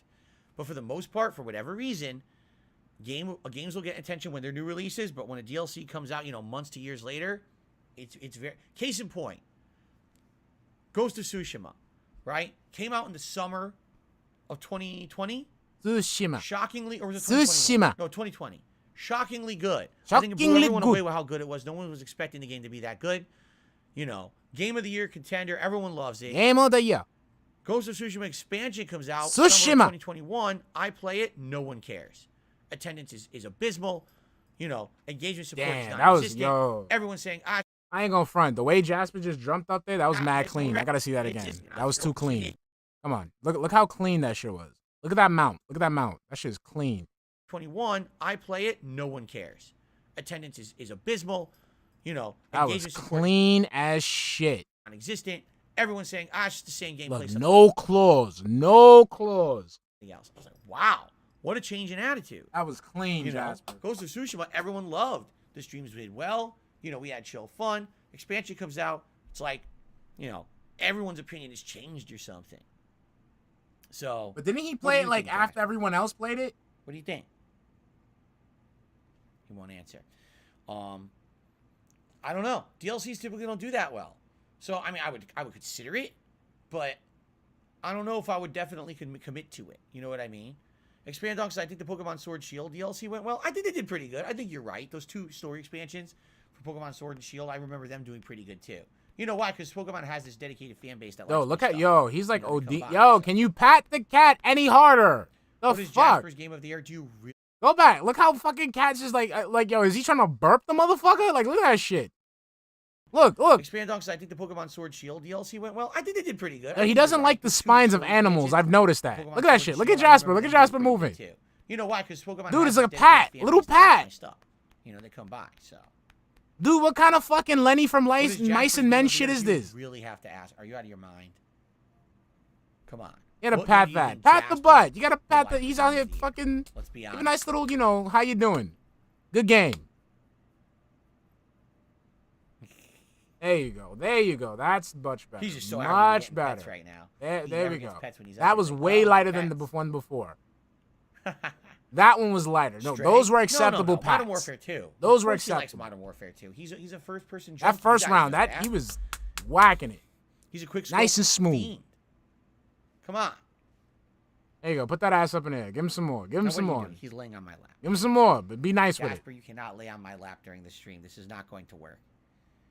You can stay there for a minute, but you have to move soon. Don't fall asleep. Let him fall asleep. Leave him alone. Woo! Don't fall asleep on my lap. Oh my goodness. He's cute. Anyway, There you I received go. a $5 tip. It's actually my first tip of the day. Thank you to whoever this was. There you go. Get It some nice is butt. Chef D. He says, I got you on in the kitchen. I'm prepping for a catering tonight. Can you give a shout out to my kitchen brigade? Shout out to the kitchen brigade of Chef D. He took him out, Twisted. Happy holidays to all of you. And good luck with the prep. Be very careful. Remember, safety is the most important thing. Because it doesn't matter how delicious your dish is if you have a finger in it. If you have a finger in it. I mean, yeah, it's extra protein, but that one bad review, you know? You know what I'm saying? Thank you, Chef D. Actually, I forgot here. Animation for you as well, Chef D. Like, for example, let's say you're Marv here, and you burn your entire scalp off flambeing your dinner. Right? Now you have a big lump of your scalp in the flambe. That's not going to work. People might complain. And then, you know, all that work for nothing. There you go. Let's see here. Thak Miles says, I was actually hoping Stray would have a chance at Game of the Year because of how unique it is. I mean, that would be so cool. I really don't think Stray is winning Game of the Year. Okay. I would think it's either going to be Elden Ring or it's going to be God of War Ragnarok, being that these are the two games that were the most butt-kissed by journalists this year. And by the way, I'm not saying that I disagree with that. I think that they are two superbly great games. But I'm definitely thinking it's going to be between those two, and I think everyone's wondering between the two what will win. So, Jay's ready for horror. Me too. Dr. Evans says, what are your thoughts on the pricing of the Dead Space remake? I think it's a tad too much for a remake of a 14-year-old game. It's $70, right? It's full retail price. See, here's the thing. The way I see it is you got to compare apples to apples. Resident Evil 2 remake was just that, a full-fledged remake from the ground up. Did it have the same location and the same story elements? Yes, but the graphics, the gameplay, the puzzles, everything was different. It was like a new game in the same universe, right? Almost a reimagining. I love that. The Dead Space remake is Dead Space 1 with better graphics and a little bit better gameplay, but it's literally the same game. They're not reimagining the game. It's going to be the same stages, the same enemies. It's just going to run better and look more modern, right? That's why when people say to me, oh, forget Callisto Protocol, can't wait for the Dead Space remake in January, I'm like, yeah, but did you play Dead Space? Because if you did, why are you so hyped? It's the same game. This is not redesigning the game from the ground up. It's the same game, just looking and running slightly better. So I don't get the hype for the Dead Space remake, quite frankly. I'm just like, oh, Isaac Clarke has dialogue. Woo! Wow, that's really going to add so much to the game, I'm sure, right? Okay. I don't know. Okay. Guys, it is time to end the podcast. Yes, I want to say thank you so very okay, much. done, Happy holidays done, to everyone. done it, I hope done, you enjoyed the show. Until next time in a couple of days, Suck a dick. Done. Yes. Look at that. This Poppy spot. Hold on. I need to give him a wrench. I have to give him a wrench. I have to give Poppy spot a wrench. Wait. I need to give him a wrench. Where's his wrench? There you go. Done. Poppy spot has a wrench. All right, we're finished. We're done. I know this is a waste of time. The only good thing about this stream is watching Cat's Cakes. That's it. So we're done for the day. Okay. All right. We are super good. All right. Thank you guys for stopping by. Have some fun. Later on tonight, I'm going to try for 7. Because as I suggested, I mean, like, you know, but that's just his thing. Let him miss out, because you know he's gonna buy it anyway. Once people ask about it, he's gonna buy it. You know what I'm saying? All right, so guys, later today, 7:00, we're The Connecticuts. all right. So 7:00, we are playing Hitman. I think Hitman 1, because I downloaded the Hitman thing, and it gave me like a bunch of Hitman games. I don't know which ones are in there, but we're gonna play the first one. Okay, I'm going to play it. And I'm going to try to see if I could beat it, you know, without being handheld, okay? All right, so I'll catch you guys later, 7:00, all right? Love you. Bye.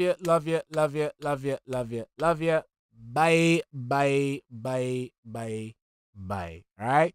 Catch y'all later. I'll see if I have a new sexy cat for you, okay? Catch ya.